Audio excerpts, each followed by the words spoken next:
ऋषभायन पर्व भागवत के अंदर पंचम स्कंद के अंदर भगवान ऋषभदेव जी का आख्यान आता है।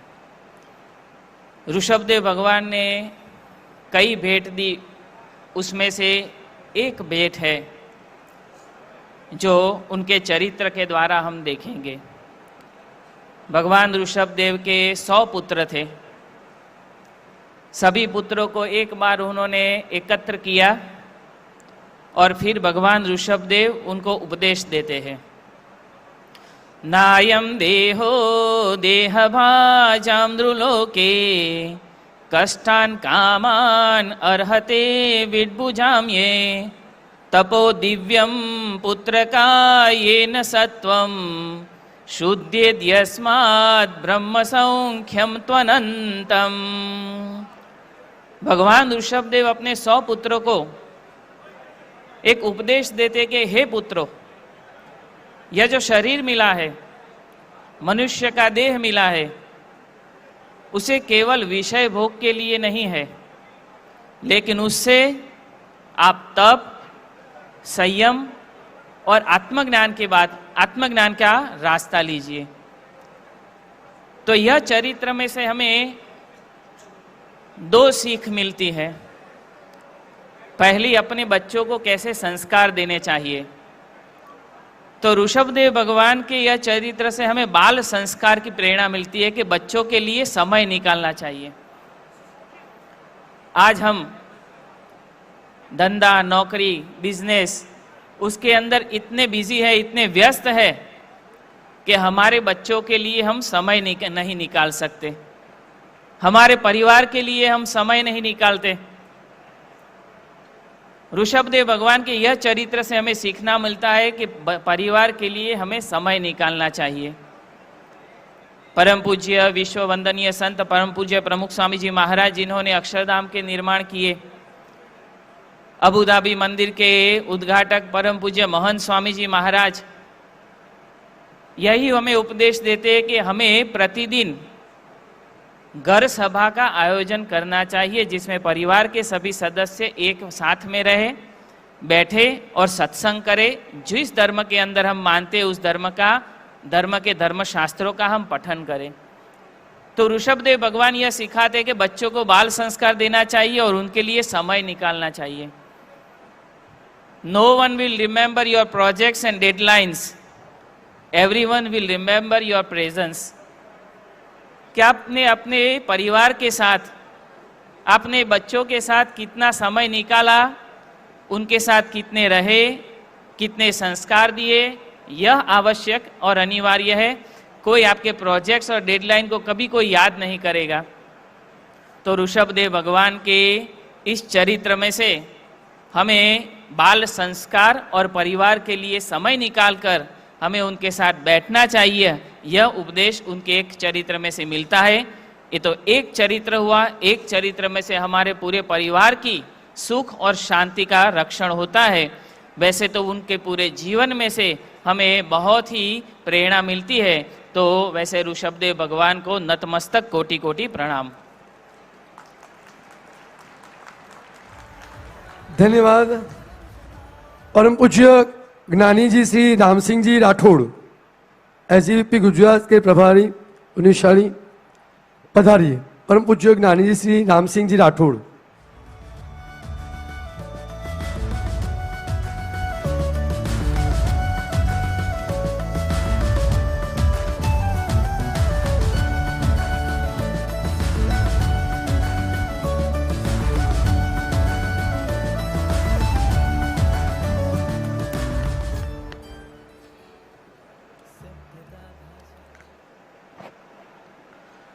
श्री जैन आचार्य श्री यशोवर्मा जी महाराज और मंच पर उपस्थित सभी महानुभाव, सभी संतों, सभी आदरणीय लोग जो इस कार्यक्रम में हिस्सा ले रहे हैं, मैं सबको दिल से नमन करता हूं। और यहाँ इस जो प्रोग्राम के आयोजक हैं उनको मैं ये बधाई देना चाहूँगा कि जिन्होंने ये जो सनातन धर्म के हिंदू, जैन, बौद्ध, सिख जितने भी यहाँ पे भारत के अंदर ये जो धर्म पैदा हुए हैं, इन सबको एकत्र एक मंच पे लाने की कोशिश की है। मैं उनका आभार भी व्यक्त करता हूँ और उनको बहुत बहुत बधाई भी देता हूँ। हम सब लोग, मैं बड़ी ईमानदारी से ये मानता हूँ कि जितने भी लोग, हम लोग जिनका भी जन्म इस भारत भूमि के ऊपर हुआ है, ये कहीं ना कहीं हमारे जो हमारे पूर्वले कर्म हैं, ये उनका असर है कि हमको ये गुरुओं की, संतों की, इतने बड़े बड़े अवतारों की ये जो भूमि के ऊपर हमें जन्म मिला है, ये जरूर हमारे पिछले जन्मों के कुछ अच्छे संस्कार रहे होंगे।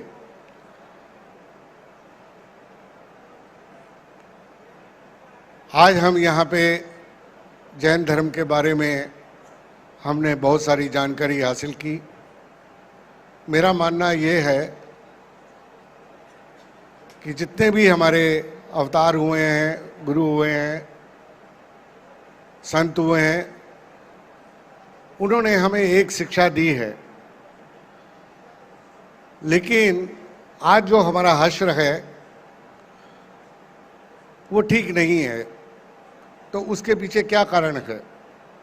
कारण ये है कि हम उनका नाम लेते हैं, उनके ग्रंथ भी पढ़ लेते हैं,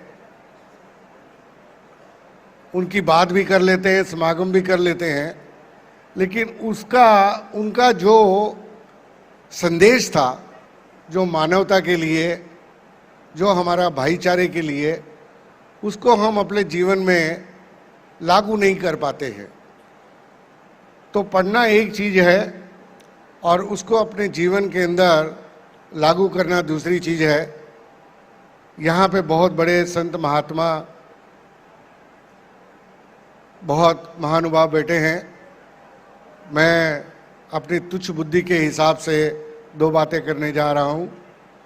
वो ये है कि हमने अपने आचरण के अंदर जब तक हम बदलाव नहीं करेंगे, तब तक हमको बातों से कुछ भी प्राप्त होने वाला नहीं है।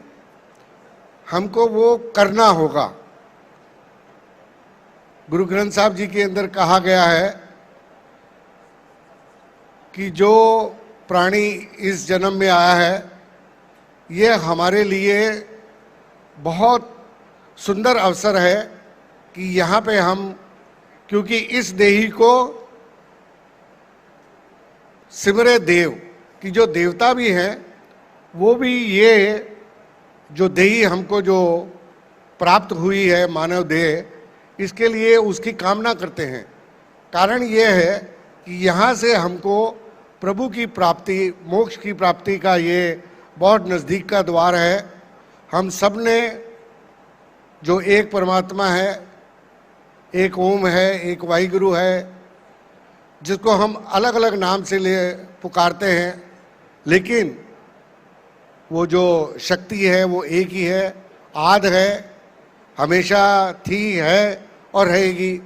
हमने सब ने एक भाईचारे के अंदर मिलके, और ख़ास करके हमें ये गर्व होना चाहिए कि हम भारतवर्ष में, इस भारत की भूमि के ऊपर हमने जन्म लिया है।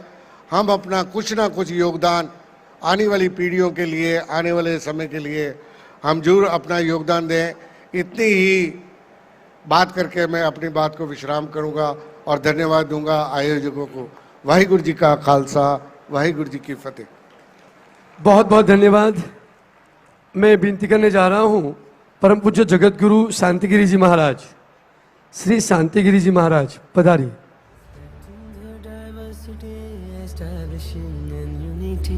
restoring the tradition and the glory of the history, respecting the diversity, establishing an unity, restoring the tradition and the glory of the history. A revolution, an exhibition, it is an occasion. The pioneer, a seminar.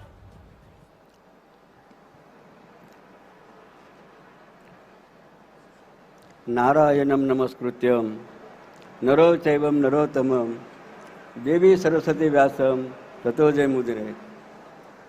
गुरु ब्रह्मा गुरु विष्णु गुरुर्देव महेश्वरा गुरुर साक्षात् परब्रह्म तस्मै श्री गुरुवे नमः। गुरु ब्रह्मा गुरु विष्णु गुरुदेव जनेश्वरा गुरु साक्षात् जनार्दन स्वामी तस्मै श्री ओम जनार्दनाय नमः।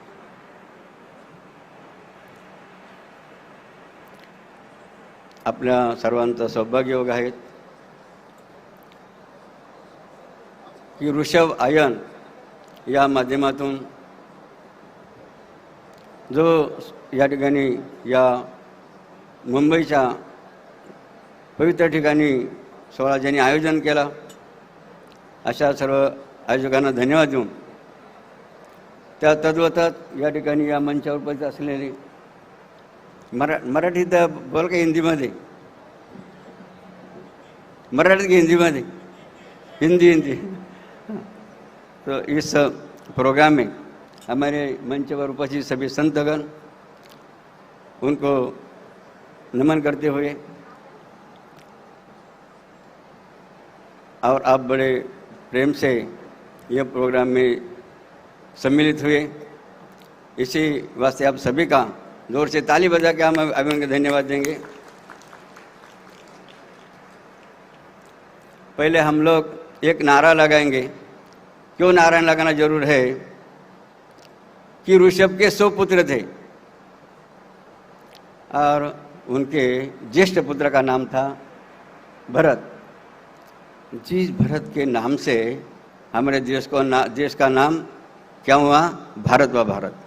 इसलिए हम सभी को स्वाभिमान है कि हम लोग सभी ऊपर हाथ उठा के भारत माता की, भारत माता की वंदे।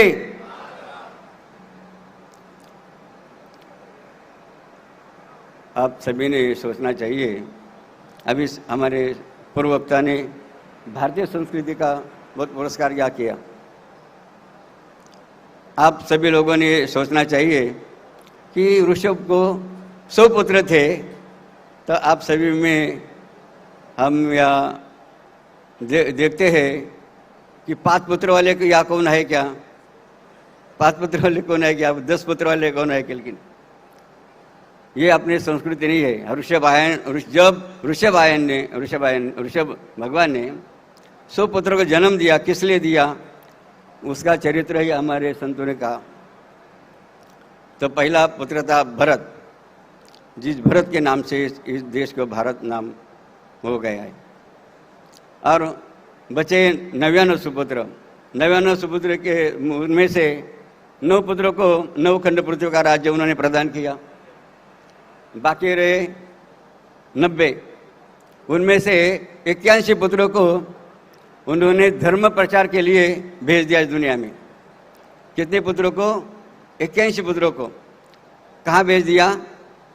मोक्ष धर्म का जो मार्ग है वो बताने के लिए 81 पुत्रों को उन्हें भेज दिया था। और बचे बल्कि 9, जो 9 सुपुत्र इतने विद्वान थे, जहाँ इनका नाम हम बताते आप सभी को। वो 9 सुपुत्र कौन है?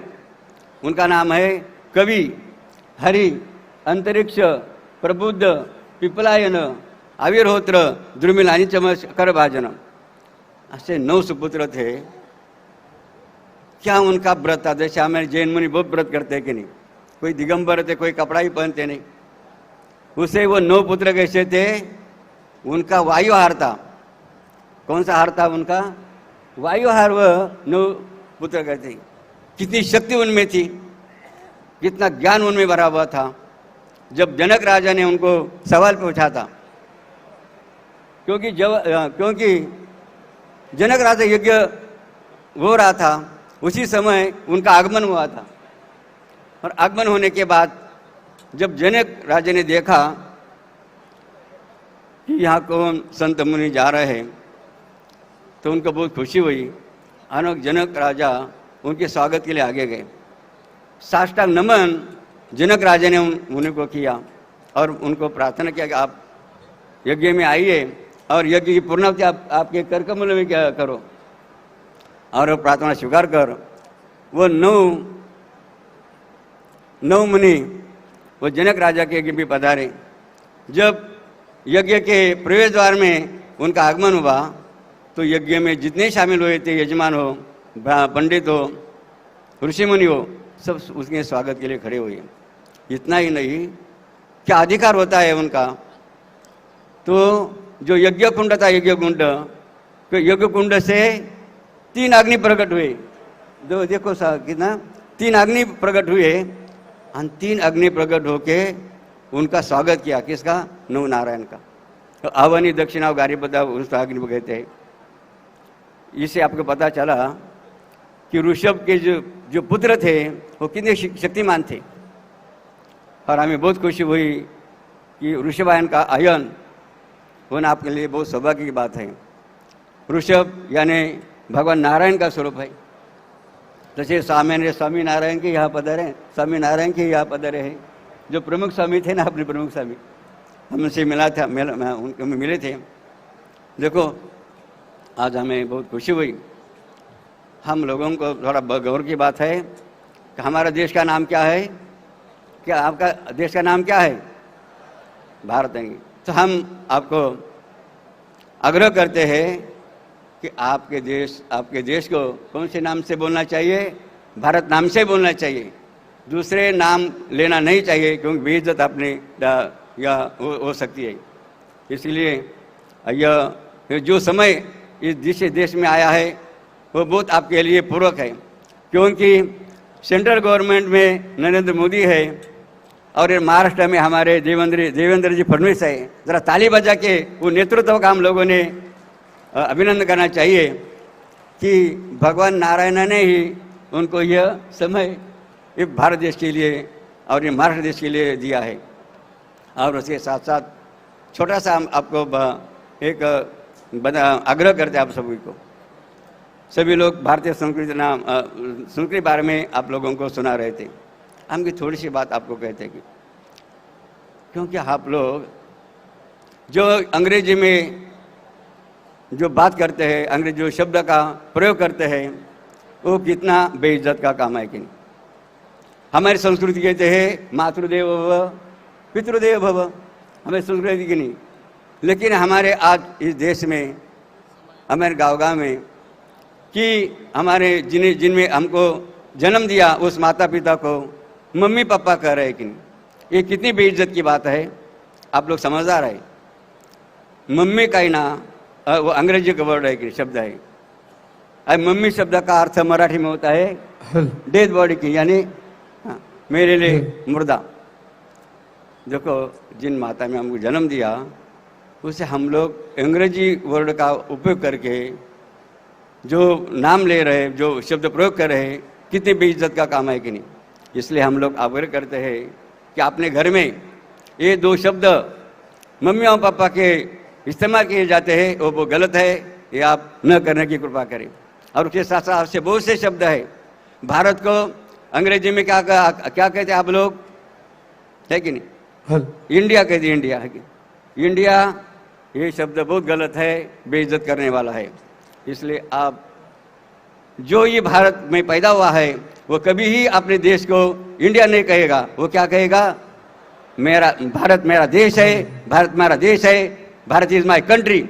इसी वजह से वो नाम लेगा। वही हम भारत का सुपुत्र, सच्चा सुपुत्र कहते हैं। जो भारत के ये नाम छोड़कर दूसरा नाम पुकारेगा वो भारत का नहीं है, ऐसा हम बताएंगे।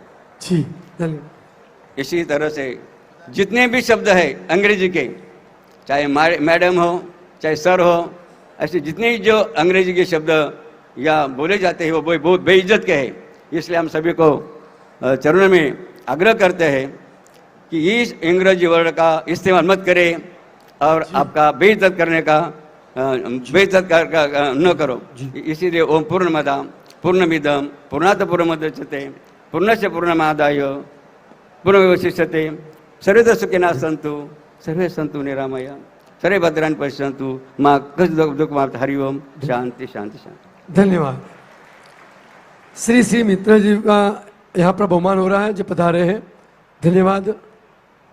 कुछ ही क्षण में सीएम सर पधारेंगे, उसके पहले मैं विनती करूंगा श्री आचार्य श्री लोकेश मुनि जी को, प्लीज पधारिए। श्री लोकेश मुनि जी।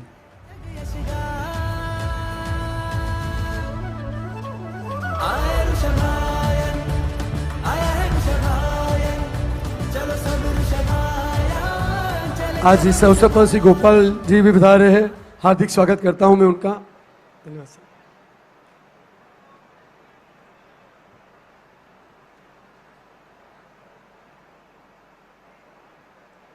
संसद के सभी रहनुमा यहाँ आए और बड़ी प्यार मोहब्बत की मदनी धर्म संसद के सभी रहनुमा यहाँ आए और बड़ी प्यार मोहब्बत की बात हमारे स्वामी चिदानंद सरस्वती जी महाराज ने की, एक माहौल बनाया। मैंने भी अपने विचार रखे। संयोजक गोस्वामी सुशील जी महाराज ने बड़ी प्यार मोहब्बत की बातें की। हमारे सिख समाज से परमजीत सिंह चंडोक जी ने बड़ी प्यार मोहब्बत की बातें की, किंतु उसके बाद जो मदनी साहब का वक्तव्य हुआ, हम कोई उससे सहमत नहीं है।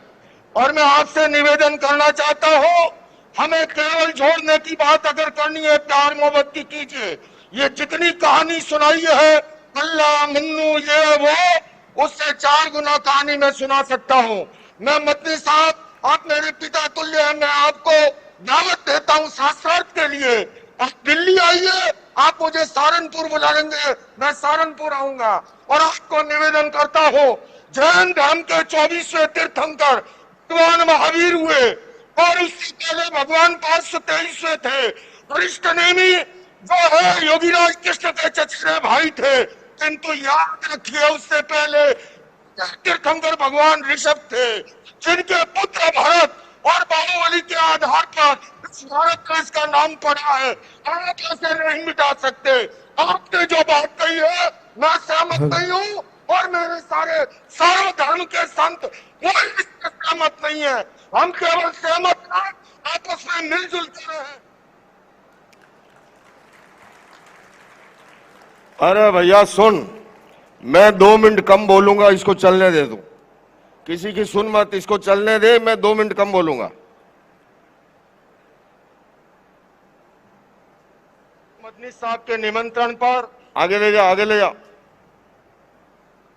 जिनके पुत्र भरत और बाहुबली के आधार पर भारत का इसका नाम पड़ा है, आप ऐसे नहीं मिटा सकते। आपने जो बात कही है मैं सहमत नहीं हूँ, और मेरे सारे धर्म के संत कोई इससे सहमत नहीं है। हम केवल सहमत हैं, आपस में मिलजुल कर रहे, प्यार से रहे, मोहब्बत से रहे। और इसके सिवा ये जो कहानी ओम मन्नू अल्लाह उसकी औलाद, ये फालतू की बातें हैं। सारा पलीका लगा दिया एकता के सद्भावना के सम्मेलन को।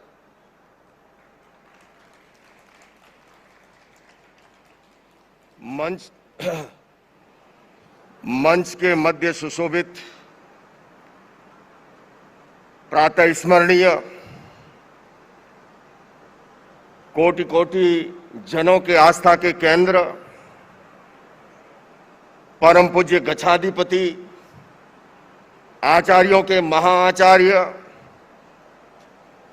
यशो सोम सूरीश्वर जी महाराज, उनके साथ विराजे हुए परम पूज्य आचार्य भगवंत, हमारे यहाँ पर सामने विराजे हुए मुनि वृंद, साध्वी वृंद, समणी वृंद, हमारी महान सनातन परंपरा के विभिन्न शाखाओं के प्रमुख प्रतिनिधि, उपस्थित बंधु और बहनों, जय जिनेन्द्र।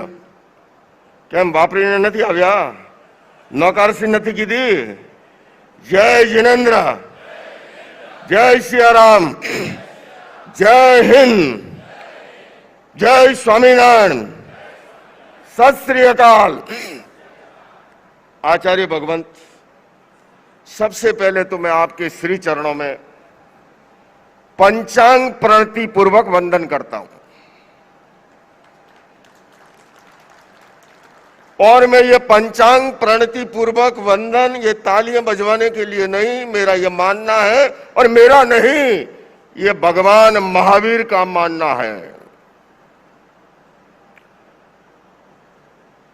ऐसे महान आचार्यों को वंदन करने से मिथ्यात्व का नाश होता है, सम्यक्त्व पुष्ट होता है।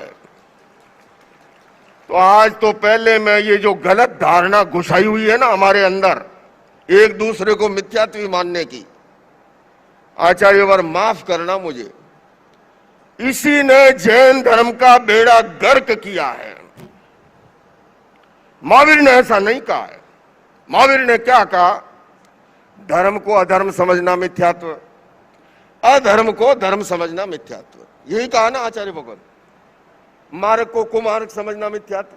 अब मुझे बताओ, कौन सा जैनी है जो मर्डर को धर्म समझता हो, रेप को धर्म समझता हो, डकैती को धर्म समझता हो, चाहे वो तपागच है, खतरगच है, अचलगंज है, तेरापंथी है, स्थानकवासी है, दिगंबर है, सभी अहिंसा को धर्म मानते हैं, करुणा को धर्म मानते हैं, सद्भावना को धर्म मानते हैं, क्षमा को धर्म मानते हैं। अरे भला 99% हम सारी चीजें मिलती है, केवल उपासना की 2-4 प्रणाली छोड़ दो। उन 2-4 को पकड़ के एक दूसरे को मिथ्यात्व मानते हो। जिस दिन ये छोड़ दोगे उसी दिन जैन पताका दिग दिगंत तक फहराएगी।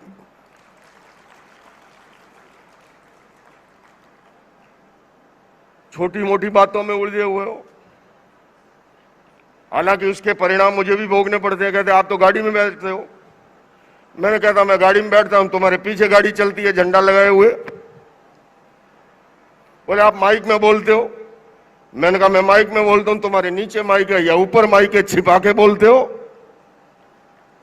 बोले आप मोबाइल पे बात करते हो। मैंने कहा मैं मोबाइल में सीधी बात करता हूं, तुम्हारे पास एक 20-30 हजार का आदमी और रखा हुआ है, वो बात करवाता है तुम्हारी। अरे कब तक डर डर के जियोगे? महावीर ने कहा है अबे हुए बिना अहिंसक नहीं हो सकता। लाख लोगों की भीड़ थी सर तन से जुदा करने वालों की। और जगत गुरु जी, जितेंद्रानंद जी, उस समय आपके भगवाधारी भी थे वहां पर। एक ने हिम्मत नहीं की उठने की। और मैं इस मंच को निवेदन करना चाहूंगा, अभी नए पदम सागर जी चले गए हैं, है ना। जब जब भी चुनाव होता है उनका जोर से वीडियो आता है, मैं उनसे कहूंगा। और जितेंद्रानंद जी महाराज, आपके प्रति बहुत सम्मान है मेरे मन में, पर इतना अवश्य कहूंगा, आप मुसलमानों ने ये मंदिर तोड़ा, वो मंदिर तोड़ा, ये कहते हो, पर ये भी कहो जैनों के इस देश के अंदर और कौन से ऐसे हैं जो हमारी संस्कृति को मिटाने में लगे हुए हैं, हमारे तीर्थ स्थानों में मिटाने के लगे हुए हैं, हमारे इतिहास से मिटाने में लगे हुए हैं। इस व्यामोह को छोड़ो।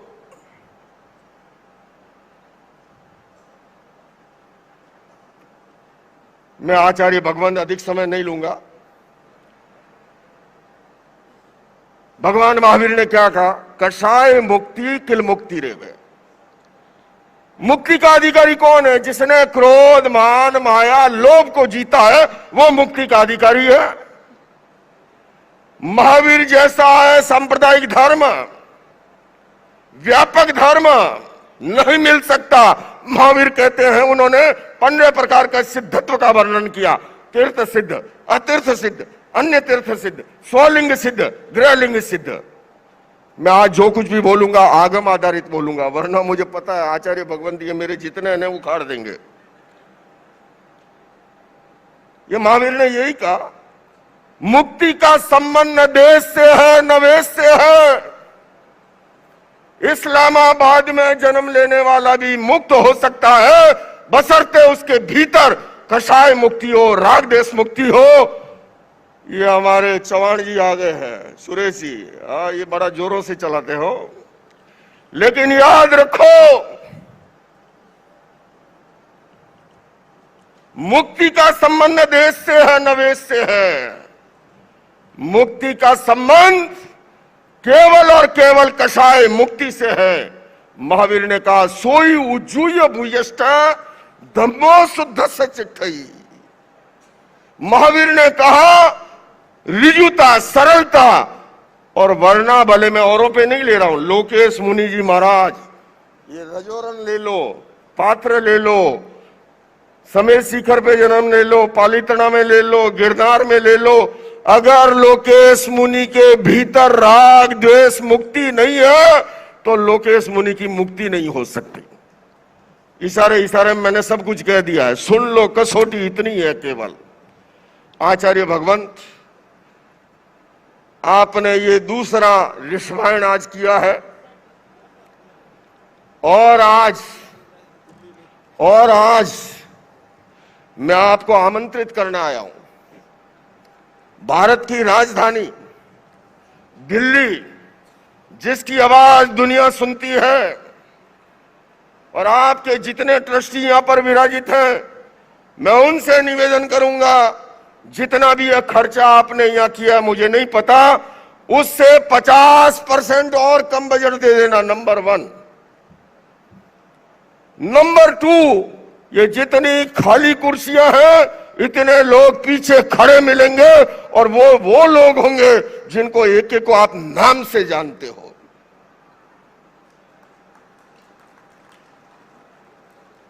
जैन धर्म, भगवान ऋषभ जिन्होंने अशी मसी कृषि का संदेश दिया, ब्राह्मी और सुंदरी जिनके आधार पर ब्राह्मी लिपि का आविष्कार हुआ,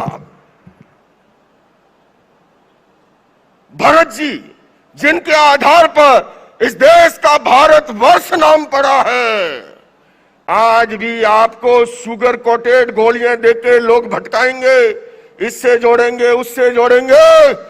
कभी सत्य से पीछे मत हटना। याद करना गुरु तेग बहादुर सिंह जी को, धर्म के नाम पर अपने आप को कटवा दिया, लेकिन उन्होंने असत्य को स्वीकार नहीं किया। ये देश ऋषभ पुत्र भरत के आधार पर इस देश का नाम भारतवर्ष पड़ा है, ये सच्चाई है। लोग कहते हैं मुझे कई बार कि आप तो कहते हो मैं हिंदू हूं, मैं अभी भी कह रहा हूं आचार्य वर, मैं आपके इन सब के बीच में मैं कह रहा हूं मैं हिंदू हूं, तो आप कहेंगे आप तो मिथ्यात्वी हो गए फिर। पर जितेंद्रानंद जी महाराज, मैं आपको ये बता दूं, इतना सा अंतर है। हिंदू की परिभाषा आप व्यापक करोगे, जो आधार सुप्रीम कोर्ट ने दिया है, जो बात मोहन भागवत जी ने 10 मंच से कही है, हिंदू एक राष्ट्रवाचक शब्द है, एक सांस्कृतिक शब्द है, एक भौगोलिक शब्द है। और आचार्य भगवंत, मैं जहां जन्मा हूं ना, वहां आज भी सासू जी को हाउ जी कहते हैं, साल को हाल कहते हैं, शीरा को हीरा कहते हैं, श का अपभ्रंश होकर के ह बना और सिंधु नदी के इधर रहने वाले हिंदू कहलाए। और आपको यह भी बता दूं चित्रानंद जी महाराज, हिंदू शब्द का सबसे प्राचीन उल्लेख, ये मैं ऑथेंटिक बात कह रहा हूं, 2 जगह मिलता है। एक जैनों के चूर्णी साहित्य में, जहां आचार्य कहते हैं अपने शिष्य से, एहिम हिंदू देशम बच्चामो, आओ हम हिंदू देश की ओर चलें। मुझे किसी जमाने में 90 के आसपास अडवाणी जी ने कहा था कि आचार्य जी एक ऐसा उल्लेख फारसी साहित्य में भी मिलता है। लोग मुझे कहते हैं, मैं अभी राम कथा का आयोजन कर रहा हूं, आपको बता दूं, ये राम जी राम कथा का आयोजक है जैन मुनि, भारत मंडपम में कर रहा हूं। मोरारी बापू 9 दिन की कथा करेंगे मेरे विश्व शांति केंद्र मिशन के लिए। तो आप कहते यार तुम तो सनातनी हो गया। अरे कान खोल के सुनो, मैं जन्मजात सनातनी हूं। घड़े नहीं उतर रही है इसलिए पूरी तालियां नहीं बज रही है। अब मैं बताऊं मैं सनातनी कैसे हूं। आचार्यवर, अपष्टानुपूर्वितया यह आगम का शब्द है, न पहले न पीछे, अनादि काल से हमारा धर्म चला आ रहा है, जो सनातन है, जो शाश्वत है, जो त्रैकालिक है, और इसलिए मैं सनातन हूं। आचार्यवर आप जो काम कर रहे हो ना, मैं अपने शरीर की चमड़ी छिलवा के आपके जूते बना करके भी पहना दूं, आपका ऋण नहीं चुका सकता। आपने जो ये ऋष्वाण 2 किया है, लेकिन आप इस बच्चे को एक जिम्मा दे दो, भारत की राजधानी में मैं करता हूं और फिर आपको दिखाता हूं। ये सुरेश जी जानते हैं, मैं माफ करना, मुझे जैनी चैनल, हाँ, कल को मुझे टारगेट ना करें। मैं सबका सम्मान करता हूं, पारस हो, अरियंत हो, जिन हो, जिनवाणी हो, जितने भी, सबका सम्मान है। महाराज जी आपको बताऊं, आप अपने ट्रस्टियों को समझाओ, एक ही चैनल है न्यूज एजेंसी इलेक्ट्रॉनिक मीडिया की सबसे बड़ी, वो है एएनआई। एएनआई का फुटेज गया नेशनल, रीजनल, इंटरनेशनल, 400 चैनलों में वो लाइव जाता आपका प्रोग्राम, और सारी दुनिया देखती। अरे जैनियो, तुम तो बिजनेसमैन हो, इन्वेस्टमेंट ऐसी जगह करो, चवन्नी ₹1.25 में चले। तुम ₹1.25 खर्चते हो और चवन्नी का रिजल्ट नहीं लेते हो। प्रिंट मीडिया की एक ही सबसे बड़ी एजेंसी है, वो है प्रेस ट्रस्ट ऑफ इंडिया। क्यों सुरेश जी ठीक कह रहा हूं ना? पीटीआई, एक पीटीआई में खबर दे दो, आपके दिव्य भास्कर में भी छपेगी, जन्मभूमि में भी, गुजरात समाचार में भी, टाइम्स ऑफ इंडिया में भी, हिंदुस्तान में भी, नवभारत में भी, और अमेरिका के टाइम्स और वाशिंगटन में भी छपेगी। जितना जल्दी समझ जाओगे उतना भला होगा। जैनों ने अतीत में भी भूलें की है। आचार्य, मैं अपनी बात खत्म कर रहा हूं, लंबा हो गया है, क्षमा मांग लूंगा, पर जरूरी था, 2 मिनट ले रहा हूं। कितना अंतर है वो बता रहा हूं। विश्व धर्म संसद हुई थी शिकागो में 1893 में। स्वामी विवेकानंद जी के प्रति मेरे मन में अपार सम्मान का भाव है। पर जितनानंद जी महाराज, एक बात बताऊं, जैनियों की एक शख्सियत गई थी उसमें। उस समय वो 23 भाषाओं का ज्ञाता था, 250 यूनिवर्सिटियों में उसने लेक्चर दिए थे, और उनका नाम था वीरचंद राघवजी गांधी। ये जैनियों को पूछो तो वो कहेंगे ये फिर कौन है? अरे इस हिंदू परंपरा ने विवेकानंद को सर आंखों पे बिठाया, वो स्वामी विवेकानंद हो गए, और तुमने उठा करके वीरचंद राघव जी को न्यात बाहर कर दिया, वरना आज तुम्हारे घर में भी एक विवेकानंद होता। वर्तमान में और भूले मत करो ऐसी।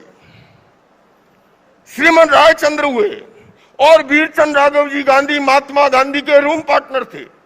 एक जर्मन स्कॉलर ने उनको श्रेय दिया किसी काम का, वहां वो कहता है, ना हूं त्या न हतो, त्या वीरचंद भाई गांधी हता। वहां मैं मोहनदास करमचंद गांधी नहीं था, त्या वीरचंद भाई गांधी हता। ये तमारी विरासत छे, बीजो दाखलो आपू तमने। श्रीमद राजचंद्र, ये महात्मा, लोगों का अहिंसा अहिंसा अहिंसा, महात्मा गांधी। अरे महात्मा गांधी ने अहिंसा नी जाति समझ मળી ना, ये वीरचंद राघवजी गांधी हता तमारे जैन समाज में। आज विश्व को अगर किसी धर्म की जरूरत है, वो इसी सत्य सनातन जैन धर्म की जरूरत है, क्योंकि वो हमेशा जोड़ने की बात करता है, तोड़ने की करता नहीं। महावीर ने अनेकांत दर्शन दिया है। लंबा ज्यादा हो जाएगा, फिर मैं क्षमा मांगने के लायक ही नहीं रहूंगा, फिर कभी बुलाना आऊंगा। लेकिन मैं अब जाते जाते ऊपर तभी जाऊंगा जब तुम सबको रास्ते ले आऊंगा, वरना ऊपर जाऊंगा नहीं। ये सुन लो, बेड़ा गर्क करके रख दिया है। 100-100 करोड़ लुटाते हो, 200-200 करोड़ लुटाते हो, 300-300 करोड़ लुटाते हो, पहुंचते कहीं नहीं हो। आचार्य भगवंत आपके सानिध्य में एक नारा दे रहा हूं, जहां जिनालय त्या विद्यालय, जहां जिनालय त्या विद्यालय। जिनालय जरूरी है, हमारे उपासना का स्थान है, संस्कार देते हैं। विद्यालय इसलिए जरूरी है, विद्या ही एक रास्ता है जो हमारे भीतर अंतर्दृष्टि को जागृत करता है। इन्हीं शब्दों के साथ मैं आचार्य भगवंत फिर से आपके श्री चरणों में पंचांग प्रति वंदन करते हुए मैं अपना स्थान ग्रहण करता हूं। ओम अरहम।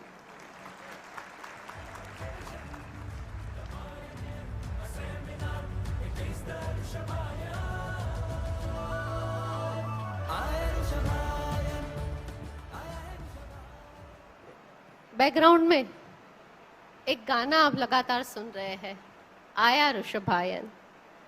बात ऋषभायन की है, ऋषभायन 2025 की है। ये पूरे अवसर का केंद्र ऋषभायन है और ये भारतीय संस्कृति के ऐक्य की एक भूमिका बांधने का प्रयास है, जिसमें हमने आप सभी का किसी ना किसी रूप से एक सहकार मांगा है। आज का ये जो पूरा कार्यक्रम है, और मैं जानती हूँ कि आप सभी लोग सीएम की बड़े दिल से राह देख रहे होंगे कि महाराष्ट्र के चीफ मिनिस्टर आएंगे, किंतु मैं थोड़ी बात आपसे ये भी कहना चाहती हूँ कि राजशक्ति, धर्म शक्ति, अर्थ शक्ति, ये तीनों का मिलन बहुत सुलझा हुआ हो ना तो स्वर्ग होता है, किंतु उसमें जब उलझन पैदा होती है तो बहुत सारे प्रश्न भी आते हैं। ऋषभायन का एक ही महत्व है और एक ही उसका उद्देश्य है कि हम अपने संस्कृति के पुरोधा को जाने। आज एक बैक टू रूट्स की एक बात चल रही है, अपने रूट्स की ओर वापस जाओ। तो ये रूट्स की ओर वापस जाने की बात हम क्यों करते हैं? ये रूट्स की ओर वापस इसलिए नहीं जाना है कि हमें ये दिखाना है क्या विग्रह है, हम इससे बड़े हैं, हम इससे छोटे हैं। हमें ये दिखाना है कि ये बैक टू रूट्स के द्वारा हम सब किसी एक संस्कृति के वंशज हैं। हमारी धाराएं अलग अलग है, किंतु हम कहीं एक संस्कृति के ही वंशज है और किसी एक की मूल से हमारा सबका ये जीवन, हमारा सामाजिक जीवन तैयार हुआ है। यहाँ से एक बहुत ही अच्छी बात हुई कि प्रवृत्ति मूलक जीवन आपको निवृत्ति की ओर ले जाए, और निवृत्ति भी कैसी? मौन की। निवृत्ति का सबसे सुंदर अगर कोई स्वरूप हो तो वो मौन का स्वरूप है। कई बार हम हमारे गुरुदेव के पास जाते हैं और गुरुदेव 2 वाक्य कहते हैं और उसके बाद शांत हो जाते हैं। हम कभी खड़े नहीं हो जाते हैं, वो जब शांत होते हैं ना तब हम बैठते हैं, उन्होंने जो 2 वाक्य कह गए वो समझने की कोशिश करते हैं। तो जो शांत सूर होता है उसका एक बहुत महत्वपूर्ण एक महत्व है उसका, और इस महत्व शांतपूर्ण स्वर का एक नाम ऋषभायन है। हम ऋषभायन के ये कार्यक्रम के दौरान 2 गीत की रचना हुई है। ये 2 जो गीत है आपको बार बार बैकग्राउंड में सुनाई दिया होगा, आया ऋषभायन, आया ऋषभायन। आप थोड़े ध्यान से उसके वर्डिंग देखिएगा तो भारत के हर एक राज्य की क्या विशेषता है, वो विशेषता को यहाँ पर प्रदर्शित किया गया है कि ये राज्य से ये आया, ये राज्य से ये आया, और अंत में एक भारत आया है। तो ये ऋषभायन की बात है। देवेंद्र फडणवीस जी आएंगे, मैं सोच रही थी कि पहले मैं उनका परिचय दे दूं, किंतु फिर मुझे मोह जागा है क्योंकि मैं अभी मनुष्य हूँ, तो उनका परिचय मैं अगर उनके सामने दूं तो थोड़ा मेरा भी जरा भाव बढ़ जाएगा ना। लग रहा है आपको? लग रहा है ना? तो फिर गुरुदेव मैं उनका परिचय उनके सामने ही दूंगी। बात ये करनी है ऋषभायन की, और ऋषभायन के ये दृष्टिकोण को एक बात अभी गुरुदेव करने जाएंगे, परम पूज्य यशोवर्मा सुरेश्वर जी महाराज साहब। उससे पहले मैं आपको कह दूं, ये जो कार्यक्रम हो रहा है ये 3 दिन का, वो अगले साल होने वाला है, और उसके बारे में तीसरे दिन गुरुदेव यहाँ से बात करेंगे। किंतु ये कार्यक्रम के 1 महीने पहले हमने नालंदा यूनिवर्सिटी गए थे। आज जिस नालंदा पे हम सबको गौरव है वो नालंदा यूनिवर्सिटी हम गए थे, और वहाँ 1 दिन का हमने वर्कशॉप किया था कि वहाँ जाकर भी हमने भारतीय संस्कृति, उसके ऐक्य की, वसुदेव कुटुंबकम की भावनाओं की, वहाँ जो विद्यार्थी रहते हैं उसमें मूल्य किस तरह से हो सकता है, और मूल्य के लिए ये सारे धर्म की धारा जो है किस तरह से एक रूप हो सकती है, वो बात कहने का प्रयत्न किया था। और आप मानेंगे नहीं, अलग अलग फिलॉसफी पढ़ने वाले अलग अलग विद्यार्थी वहां पर थे, और उन्होंने बहुत सारे प्रश्न पूछे हमें। जब विद्यार्थियों ने प्रश्न पूछे तभी लगा कि नहीं, उनको बहुत कुतूहलता है, उनमें जिज्ञासा है, और वो सुनना चाहते हैं कि ऋषभ राजा ने क्या किया। ये जो मूर्ति आप देख रहे हैं वो राजा ऋषभ की मूर्ति है। हमने कल्पना से ऐसी एक बनाई हुई है मूर्ति कि राजा ऋषभ ऐसे दिख रहे होंगे। तो ये राजा ऋषभ, उनका सोशल कंट्रीब्यूशन, उन्होंने जो शिल्प दिए, उन्होंने जो लिपि दी, उन्होंने जो विज्ञान दिया, उसकी बात तो करनी है, किंतु उसके मूल में जाकर उसका संशोधन करना है कि मूल रूप में वो क्या हो सकता था। लब्धि विक्रम जन सेवा ट्रस्ट ये बात लगातार कर रहा है कि कहीं कोई मूर्ति मिलती है तो उसको वो कौन से काल की है, उसका संरक्षण किस तरह से किया जाए। बहुत सारे युवा उससे जुड़े हैं जिन्होंने अलग अलग सिक्के वगैरह का संग्रह किया है, जिसके बारे में भी आपसे बात करेंगे। किंतु गुरुदेव परम पूज्य गच्छाधिपति आचार्य भगवान श्री यशोवर्मा सूरीसर जी महाराज साहब से मैं विनंती करूंगी कि गुरुदेव ये तो हमारी थोड़ी सी समझ है ऋषभायन के बारे में, किंतु ये समझ के बारे में आप थोड़ा विस्तार से कहिए तो हमारे एक प्रकाश आएगा और हमें समझ में आएगा कि आगे जाकर हमें किस दिशा में और काम करना है। तो मैं परम पूज्य आचार्य भगवान गच्छाधिपति श्री आचार्य यशोवर्मा सूरीसर जी महाराज साहब से विनंती करती हूँ, निवेदन करती हूँ कि गुरुदेव ऋषभायन के बारे में कुछ बात आप प्रस्तुत कीजिए।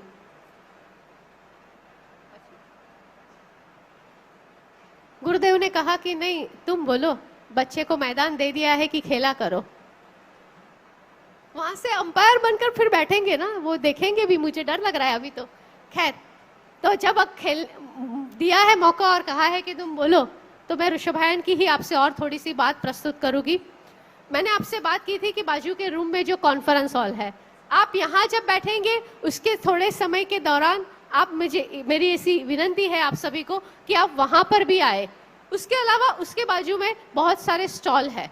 वो जो स्टॉल है वो एक हमारी जो ज्ञान भारत की कल्पना है, जिसमें हमारे जो भी प्रत है, हस्तप्रत है, उन सबको संजोने का, उस सबको संरक्षित करने का जो एक प्रयास है, और उससे जो ज्ञान का तत्व मिल रहा है उसको वापस लाने का जो प्रयास है। तो ऐसे बहुत सारे अलग अलग ग्रंथालयों, पुस्तकालयों, ज्ञान भंडारों जिसको हम कहते हैं, वो ज्ञान भंडारों को आमंत्रित किया है। वहाँ पर गुजरात से, भारत से, पूना से ऐसे ज्ञान भंडार आए हैं, और वहाँ पर आप जाएंगे तो वो ज्ञान भंडारों में कैसी प्रत है, उस वहाँ पर क्या है वो आपको पता चलेगा। उसके अलावा आप वहाँ पर प्रदर्शनी है, कुछ हेरिटेज जो चीज़ है, कुछ वस्तु है, जैसे कि कुछ मूर्तियाँ जो प्राप्त हुई है, उस मूर्ति के प्रतिमा लेख को भी अगर आप पढ़ेंगे तो आपको उसका भी थोड़ी सी पहचान होगी। वहाँ पर बहुत सारे और सिक्के भी हैं, तो उसके बारे में भी बात वहाँ पर होगी। उसके आगे आप थोड़े से आ जाएंगे तो मैंने कहा आपको कला की जो बात है वो, तो जो कला का पूरा प्रदर्शनी है, वो कला की प्रदर्शनी में पूरे 64 और पूरे 72 कला हमने नहीं दिखा दिए हैं। हमने ऐसा सोचा है कि आपको थोड़ी सी इस साल दिखाए, थोड़ी सी अगले साल दिखाए, और उसके बाद लगातार 5-7 वर्ष तक तो ये हम कंटिन्यूस करने वाले हैं, ये जर्नी में चलने वाले हैं। तो वो हर साल आपको अलग अलग रूप में दिखाई जाए। ये कार्य सिर्फ प्रवृत्ति का नहीं है, ये बात भी मैं आपको कहना चाहती हूँ कि लब्धि विक्रम जन सेवा ट्रस्ट ने जब ये कार्य का आयोजन किया तो उनको ये नहीं था कि हम सिर्फ संसारिक बात करें, किंतु संसार और आध्यात्म ये दोनों का बैलेंस होना बहुत जरूरी है। तो ये कला को किस तरह से विरक्ति के भाव से देखना है, जो हम सीख गए हैं उसके प्रति किस तरह से अपरिग्रह के भाव को लाना है, वो भी समझना आवश्यक है।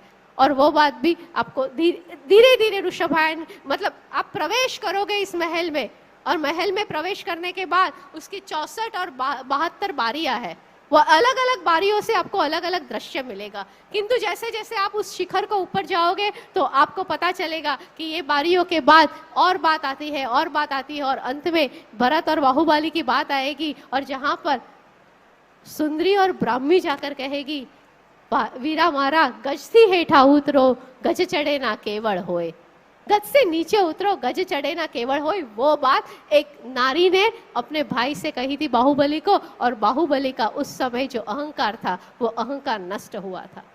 तो वो बात भी इस मंच से हुई, स्त्री की भी बात हुई। किंतु आप सोचिए कि इस प्रवृत्ति के बाद एक निवृत्ति का जो पूरा एक दौरा है, किंतु उसको पूरे समझकर उस दिशा में जाने की बात है, वो बात एक ऋषभायन है। ऋषभायन की ही बात आगे चलते हुए नीलेश भाई आ गए हैं। मैं एक्चुअली तो फिलर के रूप में थी, वो छोटे सी 2 पंक्ति हमें सुनाएंगे और उसके बाद मैं आगे बढ़ती हूँ। नीलेश भाई 2 पंक्ति। मेरो तो आता,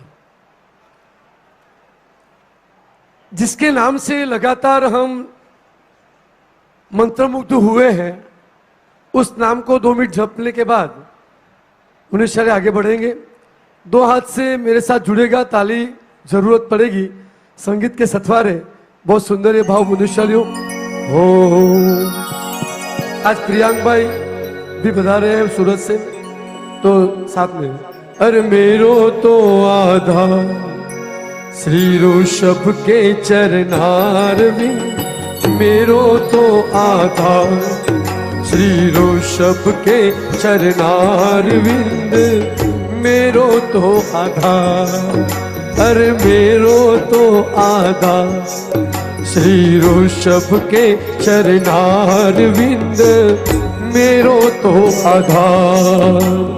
ऋषभ के चरणार विंद आदि के चरणार विंद, ऋषभ के चरणार विंद आदि के चरणार विंद मेरो तो आधार, अरे मेरो तो आधार। श्री ऋषभ के चरणार विंद मेरो तो आधार। एक ताली। वाह!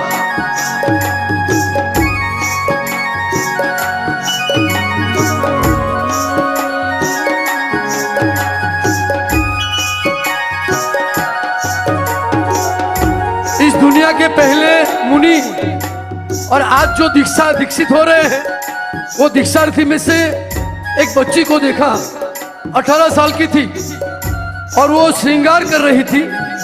श्रृंगार करते करते उसने कहा, अरे मेरे गले का हार, मेरे गले का हार, श्री ऋषभ के चरणार विंद मेरे गले का हार।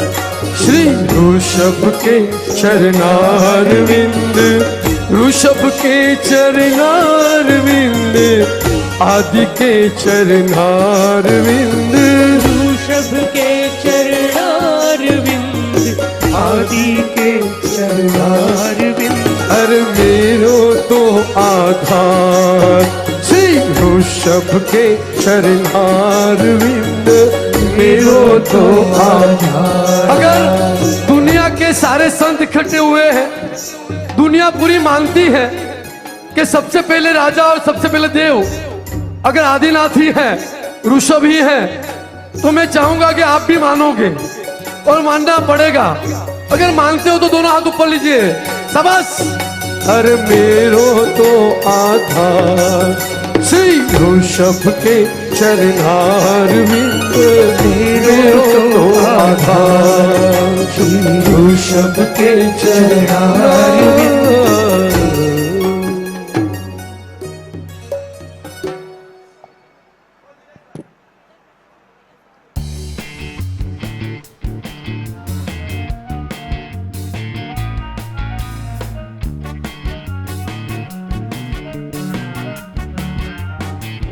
करना है विश्व जो अपने कल ले आया ऋषभायन हमारे बीते कल को।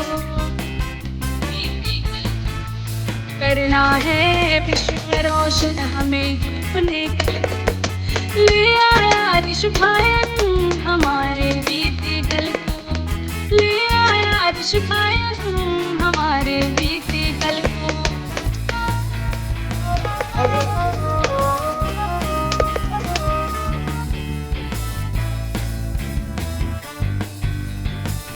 बीते बरसों सदियां पर कभी मिटे ना सत्य, इतिहास में से निकला है एक ऐसा रहस्य। बीते बरसों सदियां पर कभी मिटे ना सत्य, इतिहास में से निकला है ऐसा एक रहस्य। मिट्टी से बर्तन बनाना कला कहाँ से आई है, किसने केश गुफन और करतन कला श्रृंगार बताई है। पाक कला राजस्थान की है जानी पहचानी, महाराष्ट्र और सौराष्ट्र की युद्ध कला जग जानी। ओडिशा की शिल्प कला और पंजाब की खेती है, युक्ति कला यूपी बिहार की दिल्ली की राजनीति है। युक्ति कला यूपी बिहार की दिल्ली की राजनीति है। झारखंड और छत्तीसगढ़ की जग मशहूर है धातु कला, वेस्ट बंगाल की चित्रकला, गुजरात मणिपुर की। माफ कीजिए रसक शक्ति के लिए, किंतु जिस सॉन्ग की हम बात किए थे और जो सॉन्ग हमारे यहाँ से लिखा गया है ऋषभायन का, और जिसमें ये सारी कलाओं की बात आ रही है, वो दिखाने का एक मोह था कि आप उस और पूरे 3 दिनों दरमियान एक एक स्टेंजा उसका दिखाएंगे कि किस तरह से वो पूरी एकता की बात की है। ये तीर्थंकर भगवान है जिन्होंने प्रेम और मैत्री का संदेश दिया है। ये ऐसे एक तीर्थंकर भगवान है जिन्होंने अहिंसा का एक संदेश दिया है, और उस संदेश में ही भावी भारत का बीज, भावी भारत की सारी महत्वाकांक्षा पूर्ण होने की पूरी सक्षमता है। मैं नीलेश भाई से विनंती करूंगी कि अगले जो संत आने वाले हैं उनकी एक उद्घोषणा करें। वो संत 1.5 मिनट बोलेंगे और उसके बाद हमारे सीएम जी आ जाएंगे और आगे का कार्यक्रम हम चलेंगे।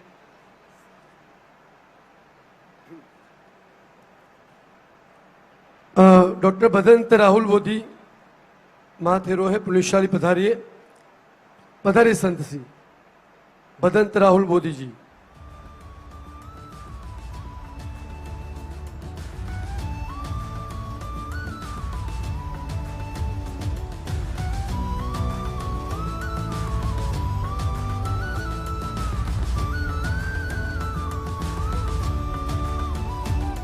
Respecting the diversity, establishing an unity.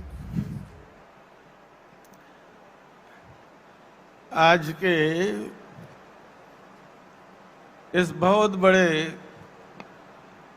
महोत्सव को देखकर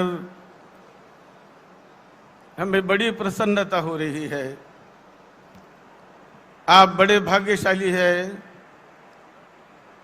कि मानव जीवन लेकर इस पवित्र पावन भारत भूमि में आप पैदा हुए हैं।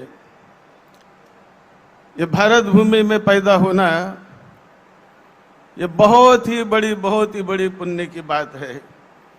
आज ऋषभायन का जो आप दिन हम सब लोग मिलकर मना रहे हैं, ये बड़ी आनंद और खुशी की बात है कि जिन्होंने इस मातृभूमि को भारत नाम दे दिया, और आज हमें गर्व होता है कि हमारी वो भारतीय संस्कृति बड़े ज्ञानियों की, विद्वानों की, ऋषि मुनियों की, तपस्वियों की, महात्यागियों की ये भूमि है जो सत्य को पाने के लिए, मुक्ति का साक्षात्कार करने के लिए अपना राजपाट, धन दौलत छोड़कर मनुष्य का विकास कैसा हो, हमें आंतरिक सुख शांति कैसी मिले।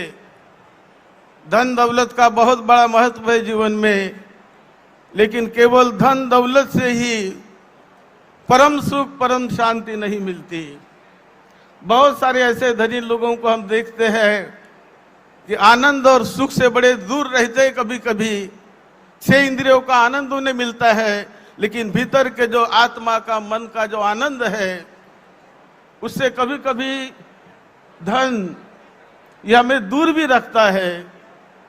और इसीलिए यदि प्रज्ञा भाव से हम जिए, अपने आप का परीक्षण करें, अपने आप का उत्थान करने का प्रयास करें कि कैसे मेरे मन से क्रोध कैसे निकलेगा, द्वेष कैसे निकलेगा, विकार कैसे निकलेगा, भय कैसे निकलेगा, विकृति कैसे मेरे मन से दूर होगी, और मेरा मन निर्मल स्वच्छ कैसे बनेगा, पवित्र कैसे बनेगा। यही भगवान महावीर ने सिखाया, यही तथागत भगवान बुद्ध ने सिखाया। ये दोनों महापुरुष जो मुक्ति की बात वर्तमान जीवन में ही कराने का रास्ता देते हैं कि अपने मुक्ति कहाँ से, किससे मुक्ति? मुक्ति द्वेष से, क्रोध से, भय से, विकार से, लोभ से, मोह से मुक्ति। और जो आनंद मिलता है, अनंत करुणा, अनंत मैत्री, अनंत शांति, अनंत प्रेम जग उठता है, जीवन धन्य धन्य बन जाता है। और ये मार्ग जो हमें भारत भूमि पर जिन राजा महाराजाओं ने इनको संभाल के रखा है, उसमें ऋषभ जी का, ऋषभ देवता का एक बड़ा नाम है ही। तथागत भगवान बुद्ध ने जो विपश्यना सिखाई, प्रैक्टिकल विपश्यना कि अपने मन को जानो, अपने मन को पहचानो, अपने मन को निर्मल करने का प्रयास करो और मन के उस परिशुद्धि का जीवन, करुणामय, मैत्रीमय, आनंद का, प्रेम का जीवन जियो। मारने काटने की बात कभी ना करो, तो बात करो हमें सृष्टि के रक्षण करने की बात करना है, मातृभूमि के रक्षण करने की बात करना है, संरक्षण की बात करना है। हमें अपने मन के चित्त के उस परिशुद्धि को, विकार को हमें प्राप्त करना है। और आज मैं बहुत बहुत धन्यवाद देता हूं आयोजकों को कि ये बहुत बड़ा अपने ऐसा अवसर सभी को दिया। सभी धर्म के जो उद्देश्य होते हैं वो होते हैं सुख शांति को प्राप्त करने के ही हेतु है। हमारा हेतु है कि परम सुख, परम आनंद को हम कैसे प्राप्त करें और वो वर्तमान जीवन में ही कैसे प्राप्त करें, उसका साक्षात्कार कैसा करें। और वो साक्षात्कार का मार्ग ऋषि मुनियों ने, साधु संतों ने बताया है।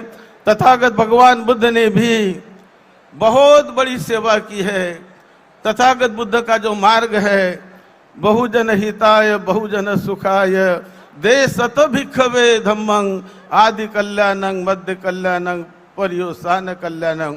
सनातन की बात जो बुद्ध कहते हैं, नहीं, एक मिनट बस, नहीं वेरे न वेरानी सम्मंति ध कुदाचनं अवेरेने च सम्मंति एस धम्मो सनातनो एस धम्मो सनातनो। जो सनातन की बात बुद्ध करते हैं ना, तो बड़ी प्रज्ञा से कहते हैं कि जब तक अपने मन से हम अपने विकार को, दुख को नहीं मिटाते, दुख और कभी वैर से वैर कभी शांत नहीं होता, द्वेष से द्वेष कभी शांत नहीं होता, क्रोध से क्रोध, अग्नि से अग्नि कभी नहीं मिटती, उन्हें मिटाना पड़ता है पानी से ही। तो अवेयरनेस यानी वैर का हमें विनाश करना है, वैर को छोड़ना है, मैत्री भाव से चलना है, तो हमारा कल्याण होगा। आज हमारा महाराष्ट्र और हमारे महाराष्ट्र के मुख्यमंत्री, बड़े लोकप्रिय मुख्यमंत्री देवेंद्र फडणवीस जी आ रहे हैं और सही मायने में उनका बहुत बड़ा काम है, बहुत बड़ा आज हमारे महाराष्ट्र को बड़े विकास की गति पर ले जा रहे हैं। मैं उनको भी बहुत बहुत धन्यवाद देता हूं और आज के आयोजकों को बहुत धन्यवाद देता हूं कि सभी को भारतीय संस्कृति कई धाराओं से बंधी हुई है। अनेकांत जो वाद है और उससे एकांत का वाद है। तो मैं आयोजकों को बहुत धन्यवाद देकर, क्योंकि अभी हमारे सीएम जो लोकप्रिय सीएम है उनका आने का वक्त हो गया है, मैं आप सभी को बहुत बहुत धन्यवाद देकर यही मैं अपनी बात को विराम देता हूँ। लोकेश्वर मुरी जी हमारे अच्छे मित्र हैं, हम हर बार मिलते रहते हैं, सभी हमारे बहुत अच्छे मित्र हैं। मैं सभी को वंदन करता हूँ। सबका मंगल हो, सबको सुख शांति मिले और हमारे भारत भूमि के हमेशा हमेशा प्रगति हर क्षेत्र में होती रहे, यही मंगल मैत्री भवतु। सब मंगलं रक्षन्तु सब देवता, सब बुद्धानुभावेन सदा सुद्धि भवन्तु ते, सब धम्मानुभावेन सदा सुद्धि भवन्तु ते। भवतु सब मंगलं रक्षन्तु सब देवता, सब संघानुभावेन सदा सुद्धि भवन्तु ते, सदा सुद्धि भवन्तु ते। भारत माता की जय हो, जय हो। सबका मंगल हो, सबका मंगल हो, सबको सुख शांति मिले, मंगल हो, मंगल हो। धन्यवाद। श्री मंगल प्रभा जी लोढ़ा पधारे हैं गुरु भक्त। इस अवसर के ऊपर हृदय से धन्यवाद।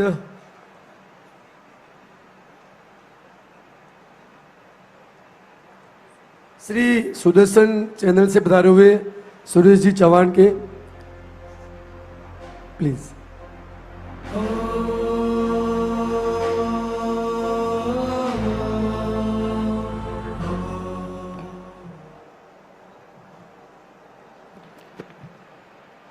बहुत ही शांति से बैठे हैं महाराज जी। शांति से बैठना अच्छी बात है, लेकिन जब संत सामने हो तो भक्तों ने सैनिक बनकर जोश दिखाना चाहिए, और वो काम मुझे दिया है। इसलिए पूज्य गच्छाधिपति यशोवर्म विजय जी महाराज जी, हमारे साथ अभी मंचों पर उपस्थित तमाम अन्य साधु संत, दिल्ली से महाराज जी आए हैं, साथ में यहाँ पर जगत गुरु शांतिगिरी महाराज जी है, जितेंद्रानंद जी है, वह लोढ़ा जी, आपका भी आगमन हुआ है।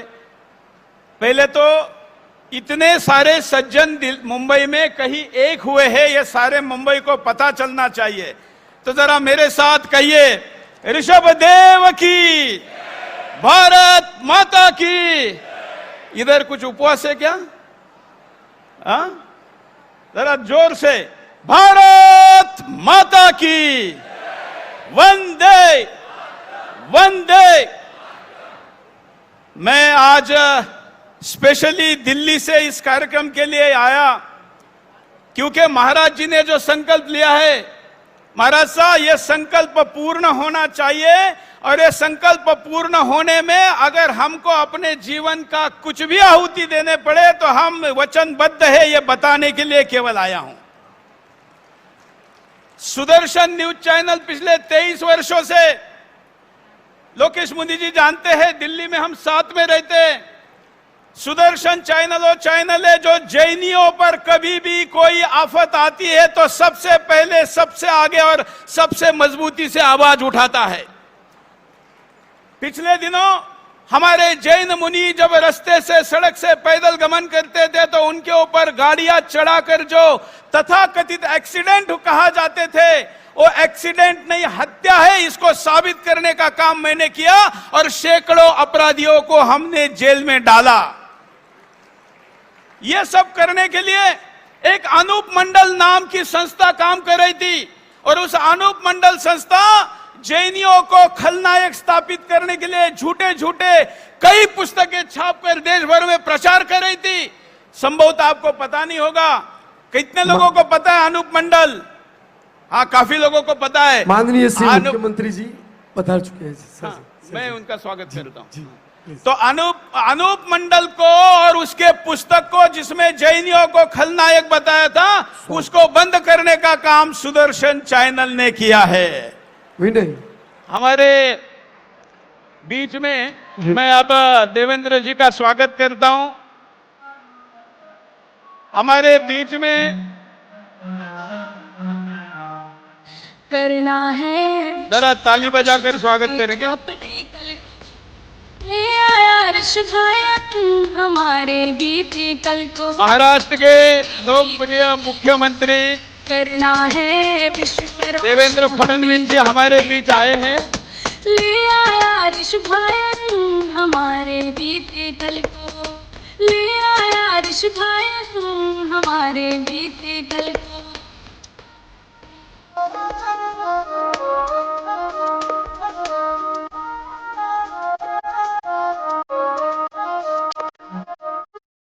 बरसों सदियां पर कभी मिटे ना सत्य, इतिहास में से निकला है एक ऐसा रहस्य। कल बीते बरसों सदियां पर कभी मिटे ना सत्य, इतिहास में से निकला है ऐसा एक रहस्य।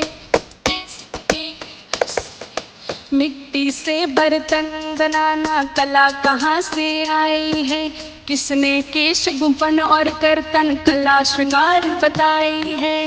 पाक कला राजस्थान की है जानी पहचानी, महाराष्ट्र और सौराष्ट्र की युद्ध कला जग जानी। ओडिशा की शिल्प कला और पंजाब की खेती है, युक्ति कला यूपी बिहार की, दिल्ली की राजनीति है। युक्ति कला यूपी बिहार की, दिल्ली की राजनीति है, दिल्ली की राजनीति। झारखंड और छत्तीसगढ़ की जग मशहूर है धातु कला, वेस्ट बंगाल की चित्रकला, गुजरात मणिपुर की धनुर कला। झारखंड और छत्तीसगढ़ की जग मशहूर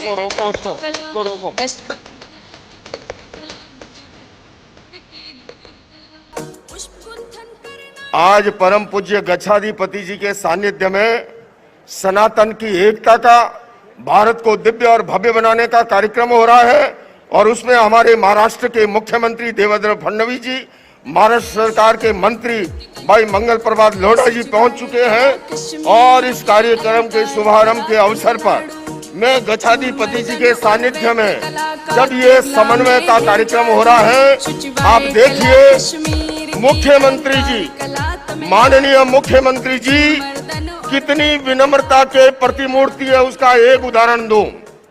मैंने अभी उनसे कहा कि एक जैन आचार्य राम कथा का आयोजन कर रहा है दिल्ली के भारत मंडपम में और विश्वविख्यात राम कथा के मर्मज्ञ पूज्य मोरारी बापू विश्व शांति केंद्र मिशन के लिए वो कथा करेंगे। मैं आगे बोलूं उससे पहले मुख्यमंत्री जी बोले, आचार्य लोकेश जी उन 9 दिन में से एक दिन मैं भी वहां पर उपस्थित होऊंगा। ऐसे विनम्र मुख्यमंत्री जी को हमारे जैन धर्म में कहते हैं चतुर्वेद संघ के वश में आचार्य भी होते हैं। जब चतुर्वेद संघ कोई आदेश देता है ना तो आचार्य भी टाल नहीं सकते। तो यहाँ तो चतुर्वेद संघ नहीं, चतुर्वेद धर्म है यहाँ पर। मैं बाईं ओर से हमारे बौद्ध भिक्षु राहुल मोदी जी, सिख धर्म के धर्म गुरुओं को कहूंगा, 2 बौद्ध धर्म के राहुल मोदी जी, सिख धर्म के, और जितेंद्र जी से कहूंगा ये राम कथा के निमंत्रण का पहला कार्ड पूज्य आचार्य भगवंत के हाथों मुख्यमंत्री जी को दिया जा रहा है और वो राम कथा में 17 से 25 जनवरी के दौरान भारत मंडपम दिल्ली में उपस्थित है।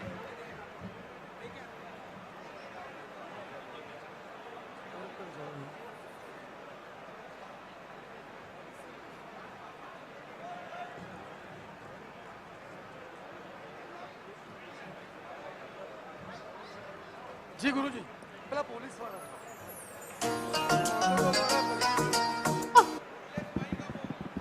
भाग्यशाली हेलो। आत्माओं, हमें आज बहुत आनंद और बहुत खुशी है कि हम आगे बढ़ रहे हैं। समग्र भारतवर्ष की और वैश्विक धरोहर ऐसे राजा ऋषभ, प्रथम योगी ऋषभ और प्रथम तीर्थंकर भगवान ऋषभ, जो हमारे पुराणों में, हमारे आगम सूत्रों में, हमारे पीठकों के अंदर उनका भरपूर वर्णन है।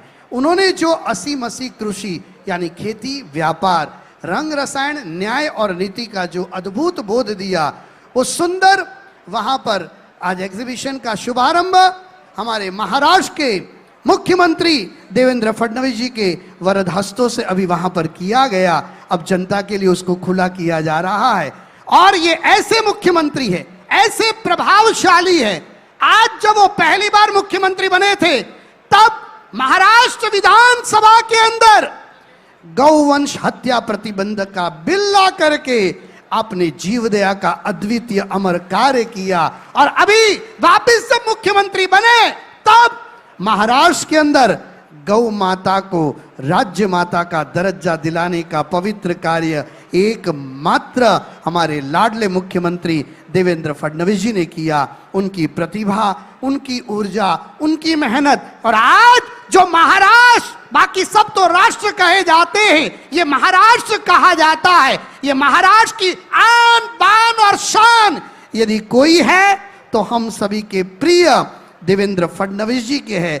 आज जिनके जीवन पर एक दाग नहीं लगा, महाराष्ट्र की राजनीति में रहना, मुंबई की राजनीति में रहना और दाग नहीं लगना ये असंभव होता है। बेदाग मुख्यमंत्री, ईमानदार मुख्यमंत्री, प्रजा के सच्चे सेवक मुख्यमंत्री, महिला और कन्या उत्कर्ष के आदर्श मुख्यमंत्री यदि संसार में हमने देखे हैं तो हम सभी के प्रिय देवेंद्र फडणवीस जी को देखे हैं। और आज वो यहाँ ये पवित्र कार्य के अंदर पधारे हैं। किसी भी प्रकार के व्यवधान के बिना मैं अब निवेदन करना चाहूँगा हम सभी के प्रिय और साथ में हम सभी के लिए बहुत ही आदर्श ऐसे पुण्यशाली मंगल प्रभात जी लोढ़ा, वो कैबिनेट मिनिस्टर, वो साथ में उपस्थित हैं। साथ में हमारे यहाँ के कर्म योद्धा और अद्भुत कार्य करने वाले संजय उपाध्याय जी, वो हमारे बीच उपस्थित है। और साथ में हमारे यहाँ एमएलए बहन मनीषा ताई चौधरी जी, वो भी यहाँ पर उपस्थित है। ये सभी की मेहनत से ही ये कार्य संपादित हुआ है। और मुख्यमंत्री जी मैं खास बताना चाहूँगा, भगवान ऋषभ पे अलग अलग विद्वानों ने शोध करके 1111 ग्रंथ तैयार किए और कल ये संख्या 1400 तक पहुंच जाएगी और 12 यूनिवर्सिटी के साथ कल एग्रीमेंट साइन होगा। तो ये अद्भुत पवित्र कार्य यहाँ बोरीवली की भूमि पर हो रहा है और बोरीवली के सारे गणमान्य लोग, मैं तो अनुमोदना करना चाहूँगा और मुझे दिल से लगता है बोरीवली को इतिहास बनाने की आदत लग चुकी है। और ये बोरीवली ऐसा क्षेत्र है जहाँ कोई भय नहीं है, जहाँ प्रेम और मैत्री है। रात को 3 बजे भी बहन बेटी अकेली जा सकती है। ये बोरीवली, ये मुंबई है और ऐसे हमारे यशस्वी कर्म योद्धा, अद्भुत प्रभावक ऊर्जा पुरुष, ऐसे मुख्यमंत्री देवेंद्र फडणवीस जी से हम निवेदन करेंगे अपने हृदय के उद्गार यहाँ पर वो समर्पित करें। उससे पहले मैं निवेदन करूंगा हमारे गच्छाधिपति आचार्य भगवान यशोवर्म सुरेश्वर जी महाराजा को, जिन्होंने ये मेहनत की, जिनका ये कॉन्सेप्ट रहा, जिनका ये पुरुषार्थ रहा और जिन्होंने पूरे विश्व को राजा ऋषभ, योगी ऋषभ और भगवान ऋषभ के माध्यम से 800 करोड़ लोगों को एक परिवार बनाने का स्वप्न देखा। ऐसे आचार्य भगवान गच्छाधिपति यशोवर्म सूरी महाराज साहब से मैं निवेदन करूंगा वो आशीर्वचन फरमाए।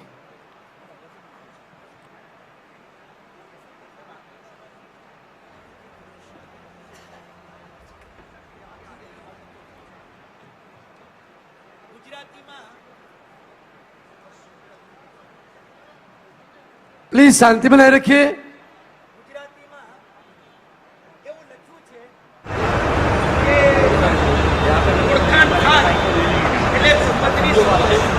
बड़ी गहरी बात है, ध्यान से गोरखान था એટલે સંબંધની શરૂઆત થાય અને ઉઠી જાય એટલે સંબંધ પૂરો થાય। बहुत बड़ी गहरी चीज है। भगवान ऋषभदेव ने માટે આપણે આજે ઊંધું થશે। એક વાર એમને જો ઓળખી જઈશું ને તો આપણી ઓળખાણની શરૂઆત થશે। ભગવાન ऋषभदेवे जो नीति और नीति संसार को बताई, भगवान ऋषभदेवे જે સભ્યતાના પાઠ આ સૃષ્ટિને આપ્યા, ये तमाम ने पुनर्जागरण करवा मांगे। बीते हुए धन को वापस लाने के लिए ये ऋषभायन का एक दीर्घ दृष्टि से आयोजन किया गया है। जो अपनी मूल परंपरा थी, जो अपनी मूल संस्कृति थी, हम उनसे पिछड़े जा रहे हैं और पितृ विकृतियों से हम भरे जा रहे हैं। ये सारे के सामने एक संदेश देना था कि अपने घर वापसी हो जाए, अपनी जगह पे अपन वापस लौटे और लौटना वहाँ है जहाँ हमारी जड़ें थी। भगवान ऋषभदेव प्रथम राजा ऋषभदेव, जिसने संस्कृति का नींव रखा, जिसने संस्कृति को बताई। और बड़ी तकलीफ की बात और कम नसीब की बात है, वो संस्कृति को हम भूले जा रहे हैं, वो संस्कृति को हम भूले जा रहे हैं। सबसे पहले यहाँ देखोगे ना, वो राजा ऋषभ बैठे हैं, वो धोती पहन के बैठे हैं। थोड़ा गौर से देखना। सबसे पहले देखे तो ये देखिए हमारी संस्कृति क्या था। ठीक है, समय के बदलाव के साथ अपने अपने पहवेश में बदलाव किया, हमारी भाषा में बदलाव किया, मगर जीवन के अंदर तो वो संस्कृति हमारे पारिवारिक जीवन के अंदर तो होना ये ऋषभायन ऋषभदेव भगवान की उस रीति का पुनर्जागरण के लिए है। और ऋषभदेव भगवान का साम्राज्य, जितने भी धर्म है, जितनी भी परंपरा है, हम नाम ले आने ले, जितने भी संप्रदाय है और जो भी धारा है, आखिर में उनकी शुरुआत भगवान ऋषभदेव से हुई थी। ये शास्त्रों का, तमाम हिंदू शास्त्रों का ये प्रमाण है। तमाम हिंदू धर्मों की एक कहने की बात है कि भगवान ऋषभदेव आदि राजा थे, प्रथम तीर्थंकर थे और रामचंद्र जी, श्रीमान रामचंद्र जी भी ये ऋषभदेव भगवान के वंशज थे। मनु महाराज भी ऋषभदेव भगवान के वंशज थे। आज उन संस्कृतियों को उजागर करने के लिए एक कार्यक्रम का, एक सेमिनार का आयोजन किया और उनके अंदर इतने सारे संत पधारे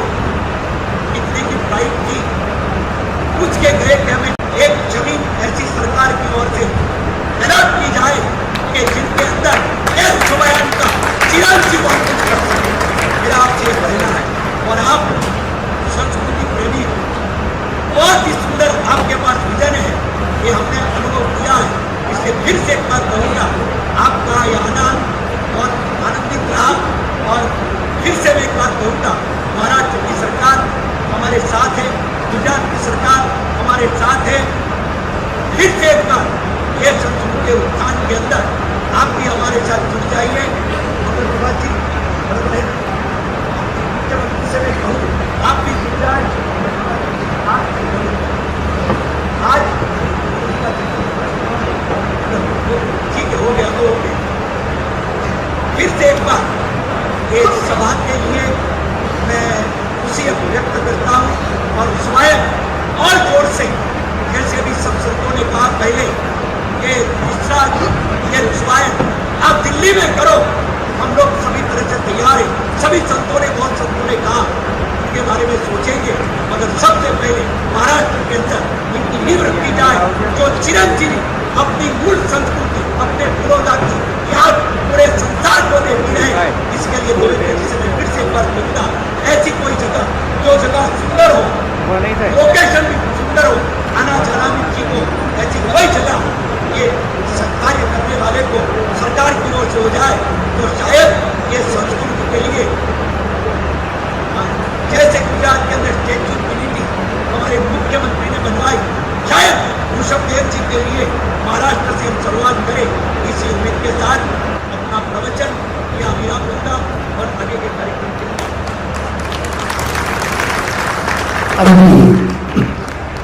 अभी आचार्य भगवंत ने अपने उद्गार अर्पित किए।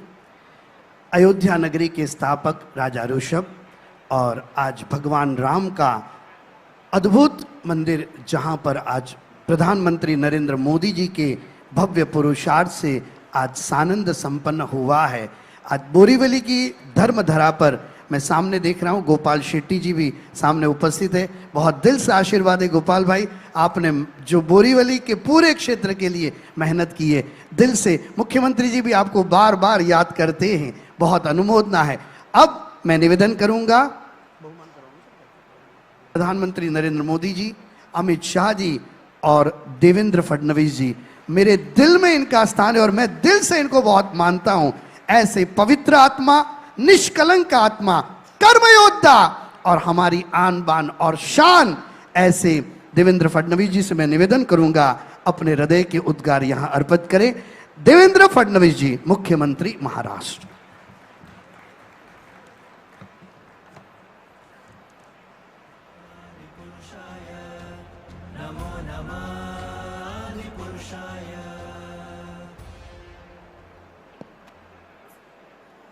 सबसे पहले भगवान ऋषभ देव जी के चरणों में मैं नमन करता हूँ। और आज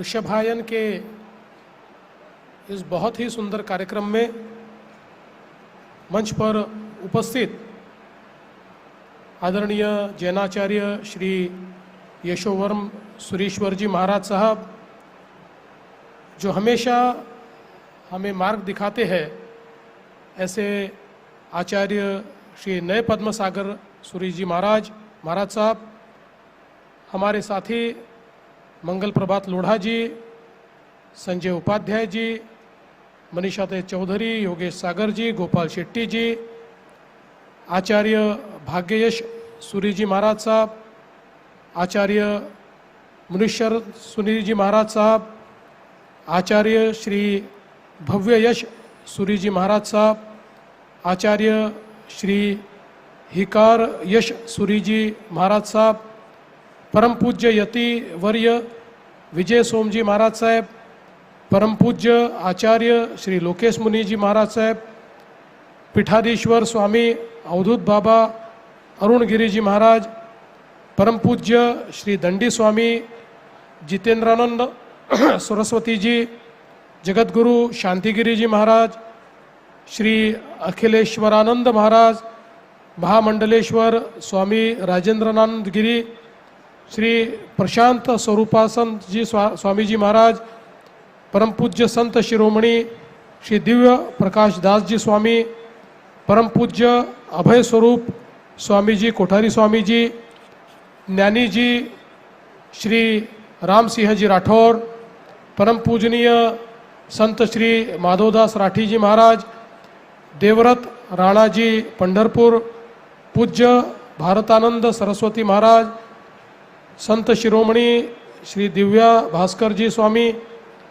परम पूजनीय महंत शिवस्वरूपानंद स्वामी जी महाराज, मुनि बाबा सद्गुरु हेमंतगिरी, स्वामी मित्रजीव योगी निरंजनाथ, श्री NP सिंह, श्री ललित गांधी, मंचासीन सभी हमारे महानुभाव, सभी हमारे आचार्य मुनि महंत, सभी हमारी साध्वी जी और यहाँ पर उपस्थित सभी बहनों और भाइयों, आज मुझे बहुत खुशी है कि जिन्हें हम आद्य पुरुष के नाम से जानते हैं, जिन्हें हम भगवान के नाम से जानते हैं, ऐसे प्रथम तीर्थंकर, चक्रवर्ती सम्राट, हम सभी के जनक और भारतीय सभ्यता के आदि शिक्षक ऐसे आदिनाथ भगवान ऋषभ देव जी को नमन करने के लिए, उनके चरणों में कोटि कोटि प्रणाम करने के लिए मैं यहाँ पर हाजिर हूँ। और ये मंच बहुत ही सुंदर इस प्रकार का मंच है जिस पर हमारी सनातन संस्कृति से संबंध रखने वाले भारत की भूमि में जितने अलग अलग विचार तैयार हुए, इन सभी विचारों के वाहक आज हमें यहाँ पर दिखाई पड़ते हैं। चाहे वो जैन विचार हो, चाहे बौद्ध विचार हो, चाहे हमारा सनातन विचार हो, चाहे हमारा सिख विचार हो, सभी विचारों के वाहक एक साथ इस मंच पर आकर ऋषभायन का यहाँ पर एक प्रकार से उसकी अर्चना आराधना कर रहे, ये भी मैं ऐसा मानता हूँ कि बहुत महत्वपूर्ण है। और आज 1111 ग्रंथों का भी एक प्रकार से लोकार्पण हो रहा है। ऋषभायन एक ऐसा विचार है, भगवान ऋषभ देव जी ने जिस प्रकार से एक जीवन का मार्ग दिखाया, साहित्य, कला, संस्कृति, इसके साथ साथ एक सभ्यता को चलने के लिए जो जो आवश्यक होता है, असी मसी और कृषि, ये जो विचार उन्होंने बताया कि सुरक्षा भी, साधना भी, ज्ञान भी और कृषि भी, इस विचार को प्रतिपादित करने वाले 1111 ग्रंथ जो बहुत ही ज़्यादा अनुसंधान के साथ यहाँ पर तैयार किए गए हैं, उनका लोकार्पण हो रहा है और कल तक इनकी संख्या 1400 तक पहुँच जाएगी। ये भी मैं ऐसा मानता हूँ कि अपने आप में एक बहुत बड़ी बात है। एक प्रकार से हमारी सभ्यता में अगर किसी चीज़ की कमी रही तो हमने अपने इतिहास का संकलन कभी किया नहीं। इसलिए दुनिया की सबसे पुरानी सभ्यता और अभी 2000, 3000, 4000 साल पहले जो सभ्यताएं बनी, उसके साथ इसकी तुलना की जाती है। लेकिन जब दुनिया को सभ्यताएं क्या है ये पता ही नहीं था, उस समय पूर्ण विकसित अवस्था में हमारे भारत में सभ्यताएं हुआ करती थी और उसी सभ्यता का प्रतीक ऋषभायन है, भगवान ऋषभ देव ने दिया हुआ विचार है।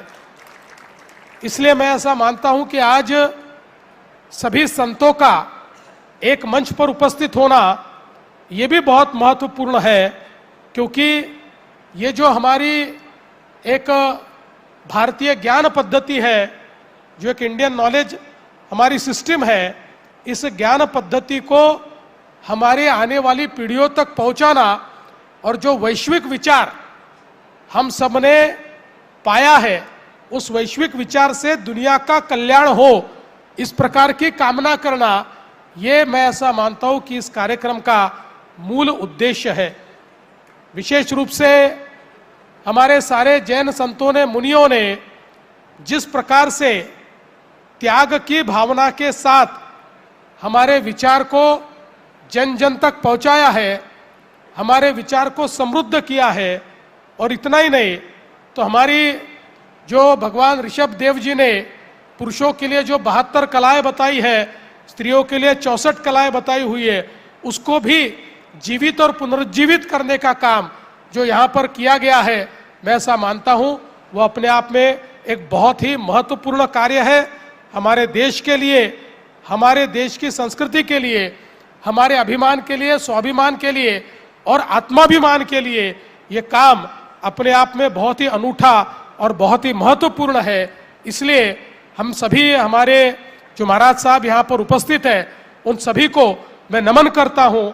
और इस कार्य में महाराष्ट्र की सरकार की ओर से आपने जो अपेक्षा व्यक्त की है कि यहाँ पर भगवान ऋषभ देव जी के लिए कोई अच्छा स्थान तैयार हो, तो निश्चित रूप से आपसे चर्चा करके कुछ स्थान हम ढूंढेंगे और उस प्रकार का स्थान हम लोग निश्चित करके, और एक जिसको हम वैश्विक कह सकते हैं, इस प्रकार का भगवान ऋषभ देव जी का स्थान यहाँ हम कैसे तैयार कर पाए, और उसके माध्यम से जो उन्होंने हमको ज्ञान दिया है, एक प्रकार से सभ्यता को तैयार करने का जो एक विचार उन्होंने हमको दिया है, ये जो कलाएं हमको दी है, जो स्थापत्य शास्त्र हमको दिया है, जिस प्रकार से धातु निर्माण का ज्ञान हमको मिला है, जिस प्रकार से विनिर्माण का ज्ञान हमको मिला है, ऐसी सारी चीजें जो उनसे शुरुआत होती है, उस ज्ञान को एक साथ लाने का जो प्रयास है, इसमें निश्चित रूप से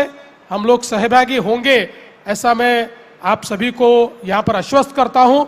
और इस बहुत ही अच्छे कार्यक्रम में आपने मुझे यहाँ बुलाया, भगवान ऋषभ देव जी के दर्शन करने का मौका दिया, और ये जो हमारा बहुत ही बहुमूल्य ज्ञान है, इस ज्ञान के साथ जुड़ने का आपने मुझे मौका दिया, इसलिए आपका आभार व्यक्त करते हुए अपने शब्दों को विराम देता हूं।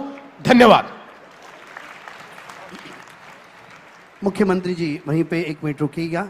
मैं मुख्यमंत्री, और ये ऐसे यशस्वी मुख्यमंत्री हैं, आज आज़ादी के बाद जो अभी आपने बात सुनी है भगवान ऋषभ के लिए, आज़ादी के बाद पहली बार जैन समाज को कोई जगह मिली हो। आज आप मरीन ड्राइव पे चले जाए, हिंदू जिम खाना है, पारसी जिम खाना है, इस्लामिक जिम खाना है, कैथलिक जिम खाना है। मैंने देवेंद्र फडणवीस जी मुख्यमंत्री जी को निवेदन किया, एक जैन जिम खाना के लिए यदि कुछ हो सके, ये आपके पुरुषार्थ से जैन जिम खाना मरीन ड्राइव पे हुआ, इसका यश पूरे भारतवर्ष में यदि किसी को जाता है तो हम सभी के प्रिय ऐसे देवेंद्र फडणवीस जी को जाता है। मैं निवेदन करूंगा मुख्यमंत्री श्री देवेंद्र फडणवीस जी से, भगवान ऋषभ के जीवन कवन पर एक सुंदर पुस्तिका तैयार की है, जो 2-3 दिन में 1 लाख लोगों को वितरित की जाएगी। उसका विमोचन आपके कर कमलों से करे। मैं लाभार्थी परिवार से निवेदन करूंगा, मुख्यमंत्री के वरद हस्तों से ये किताब का विमोचन शुरू हो। 1 मिनट, सिर्फ 1 मिनट। उससे पहले पुण्यशाली जो बहन ने इसके लिए अद्भुत पुरुषार्थ किया है, ऐसे अद्भुत मेहनत करने वाली सरस्वती की पुत्री ऐसी पुण्यशाली सेजल बहन, वो 2 शब्द यहाँ पहले इस विषय में बोलेंगे, उसके बाद विधिवत विमोचन होगा। पुण्यशाली सुश्राविका सेजल बहन।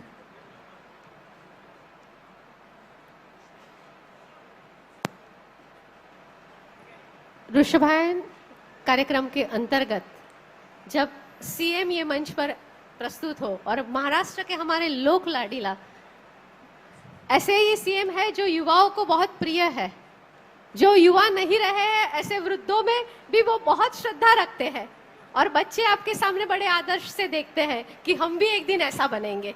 तो ये आदर्श, श्रद्धा और विश्वास तीनों जहां पर मिलता है ना, वो एड्रेस है देवेंद्र फडणवीस जी। ये बात मैं बिल्कुल अतिशयोक्ति रूप में नहीं कह रही हूँ, क्योंकि एज अ शिक्षक मैंने हमेशा उनको देखा है कि एक युवा नेता कैसा होता है, समाज के साथ, संस्कृति के साथ, मूल्यों के साथ जुड़ता है, और जुड़कर हमें उस दिशा को दिखाता है कि भाई तुम्हें ये दिशा में जाना है। वो स्वप्न देने के काबिल है, वो स्वप्न पूरा करने के लिए मार्ग देने के काबिल है। और ऐसे देवेंद्र फडणवीस जी जब इस मंच पर हो तो हमें बहुत आनंद होता है, और आपके हाथ से हमारे राजा ऋषभ की ये पुस्तिका का विमोचन होने वाला है। ऐसे राजा ऋषभ जिनको ये संस्कृति के पुरोधा हम कहते हैं, मानवीय संस्कृति का जिनसे आरंभ हुआ है, मानवीय संस्कृति को जिन्होंने इतनी कलाएं सिखाई है। आप जिस स्वावलंबी भारत की बात करते हैं, आप जो ज्ञान भारत की बात करते हैं, आप एक कौशल्यमान देश की बात करते हैं, उसके मूल ये भारत की संस्कृति में है और इसी दिशा का प्रयास ये ऋषभायन है। तो ऐसा लगता है कि वो प्राचीन के प्रति हमारी श्रद्धा को एक साकार रूप आप वर्तमान समय में दे रहे हैं।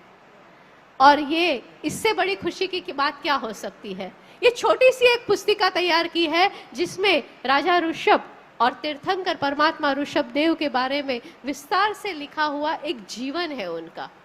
ये जीवन इसलिए हमने लिखा है कि बच्चे उसको पढ़े, बहुत ही मतलब आपको आसानी से आप 2 घंटे में पढ़ सके, किंतु ये पढ़ते पढ़ते आपको एक राजा कैसा होता है, एक भिक्षुक कैसा होता है, एक संत कैसा होता है, एक पिता कैसा होता है और अंत में एक तीर्थंकर भगवान कैसे होते हैं, उसका पूरा एक प्रयास मिलेगा। साथ में ये पुस्तिका में अलग अलग हमारे ग्रंथों में ऋषभ देव के बारे में जो कुछ लिखा गया है उसके भी संदर्भ दिए हैं और वो 2 पेज के संदर्भ हमारे रिसर्चर्स के लिए है कि देखिए यहाँ से एक विंडो खुलती है तो आप भी इस पुस्तिका का लाभ ले सकते हैं। स्कूल में, पाठशाला में, सभी जगह पर सर ये पुस्तक हम देने की सोच रहे हैं क्योंकि जो एक विचार है ना सर, उसको हमने कथा के रूप में रखा है और कथा एक ऐसा माध्यम है जो सबको पसंद आता है।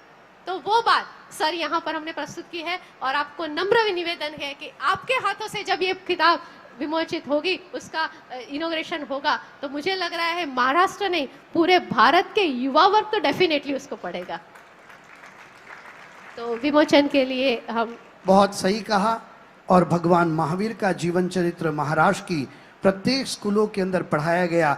एक बात मैं दिल से मानता हूं, जब से मोदी जी प्रधानमंत्री बने, मैं तो मानता ही हूं बहुत स्पष्ट रूप से तब से भारत की सच्ची आजादी की शुरुआत हुई है, लेकिन भारतीय संस्कृति की नींव भी, जड़ भी मजबूत करने का काम जब वो प्रधानमंत्री बने और ऐसे लोक लाडीले, और मैं सच बोलता हूं प्रधानमंत्री नरेंद्र मोदी जी और अमित शाह जी के दिल से निकले हुए कोहिनूर यदि कोई है तो देवेंद्र फडणवीस जी है। और इनके हाथों से जब विमोचन होता है तो महाराष्ट्र और पूरे भारत के अंदर, अरे विश्व के अंदर इसकी गुंज होती है। तो मैं निवेदन करूंगा यशस्वी मुख्यमंत्री आगे पधारे, साथ में नीचे विराजे हमारे गोपाल सेठी जी, आप भी ऊपर पधारे, या योगेश सागर जी, संजय उपाध्याय जी, हमारी बहन जो मनीषा ताई चौधरी जी वो भी आगे पधारे, मंगल प्रभा जी लोढ़ा जी आपके साथ, और आगे यहाँ पर राजा ललित गांधी जी, राजा ऋषभ के जीवन चरित्र पे आओ लाभार्थी परिवार आप आओ, और ये भव्य किताब का लोकार्पण यहाँ किया जा रहा है। भाई बीच में से एक तरफ रहे, बीच में से एक तरफ रहे।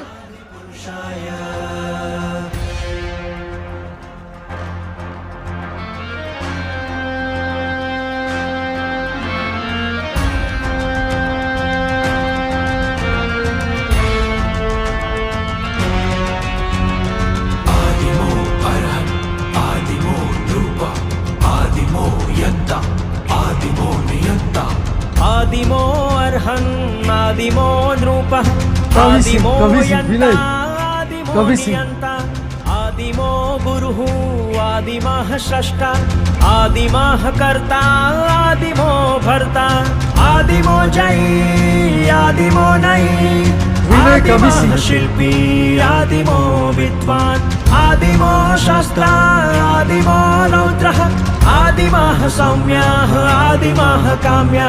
गाथा है मानवीय संस्कृति के प्रतिष्ठाता के। नमो नमः आदिपुरुषाय, नमो नमः आदिपुरुषाय। तालियों के गड़गड़ाहट के बीच राजा ऋषभ, उनके जीवन चरित्र की ये पवित्रम किताब का मुख्यमंत्री जी के वरद हस्तों से पवित्र अनावरण।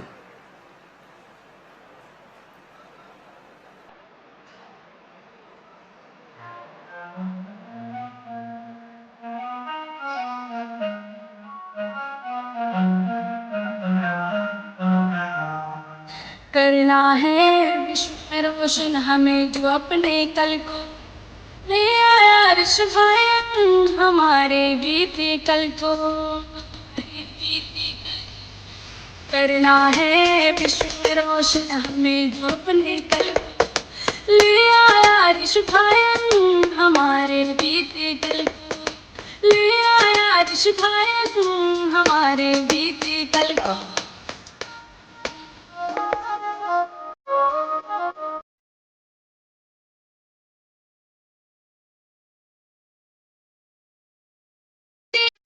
सदियां पर कभी मिटे ना सकते इतिहास में से निकला है एक ऐसा रहस्य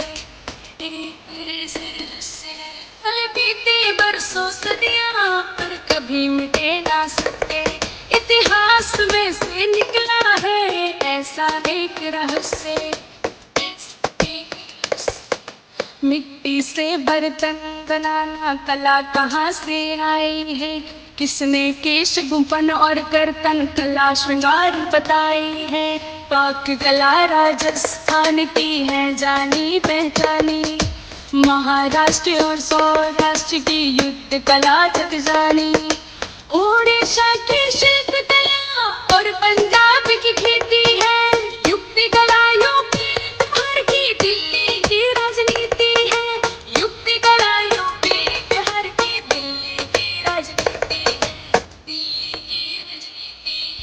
झारखंड और छत्तीसगढ़ की जग मशहूर है धातु कला वेस्ट बंगाल की चित्रकला गुजरात और की धनुर्कला झारखंड और छत्तीसगढ़ की जग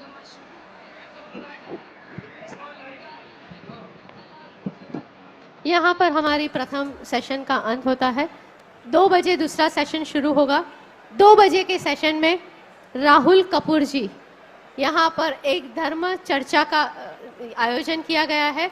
4 संतों के साथ वो बातचीत करेंगे और वो बातचीत एक पैनल डिस्कशन के रूप में है और उसके बाद राहुल जी एक रिसर्च पेपर को बहुत ही सुंदर रूप से प्रस्तुत करेंगे, वैज्ञानिक रूप से प्रस्तुत करेंगे। तो डेफिनेटली ये सेशन आप बिल्कुल मिस मत कीजिएगा क्योंकि एक जो पूरा वैज्ञानिक पेपर है वो किसने लिखा है वो आपको उस समय बताया जाएगा, किंतु इस वैज्ञानिक रूप पेपर को डिजिटली यहाँ पर बहुत ही सुंदर रूप से प्रस्तुत किया जाएगा। तो लंच के लिए हम ब्रेक ले रहे हैं और वापस 2 बजे हम लोग यहाँ पर मिलेंगे राहुल कपूर जी के सेशन के लिए।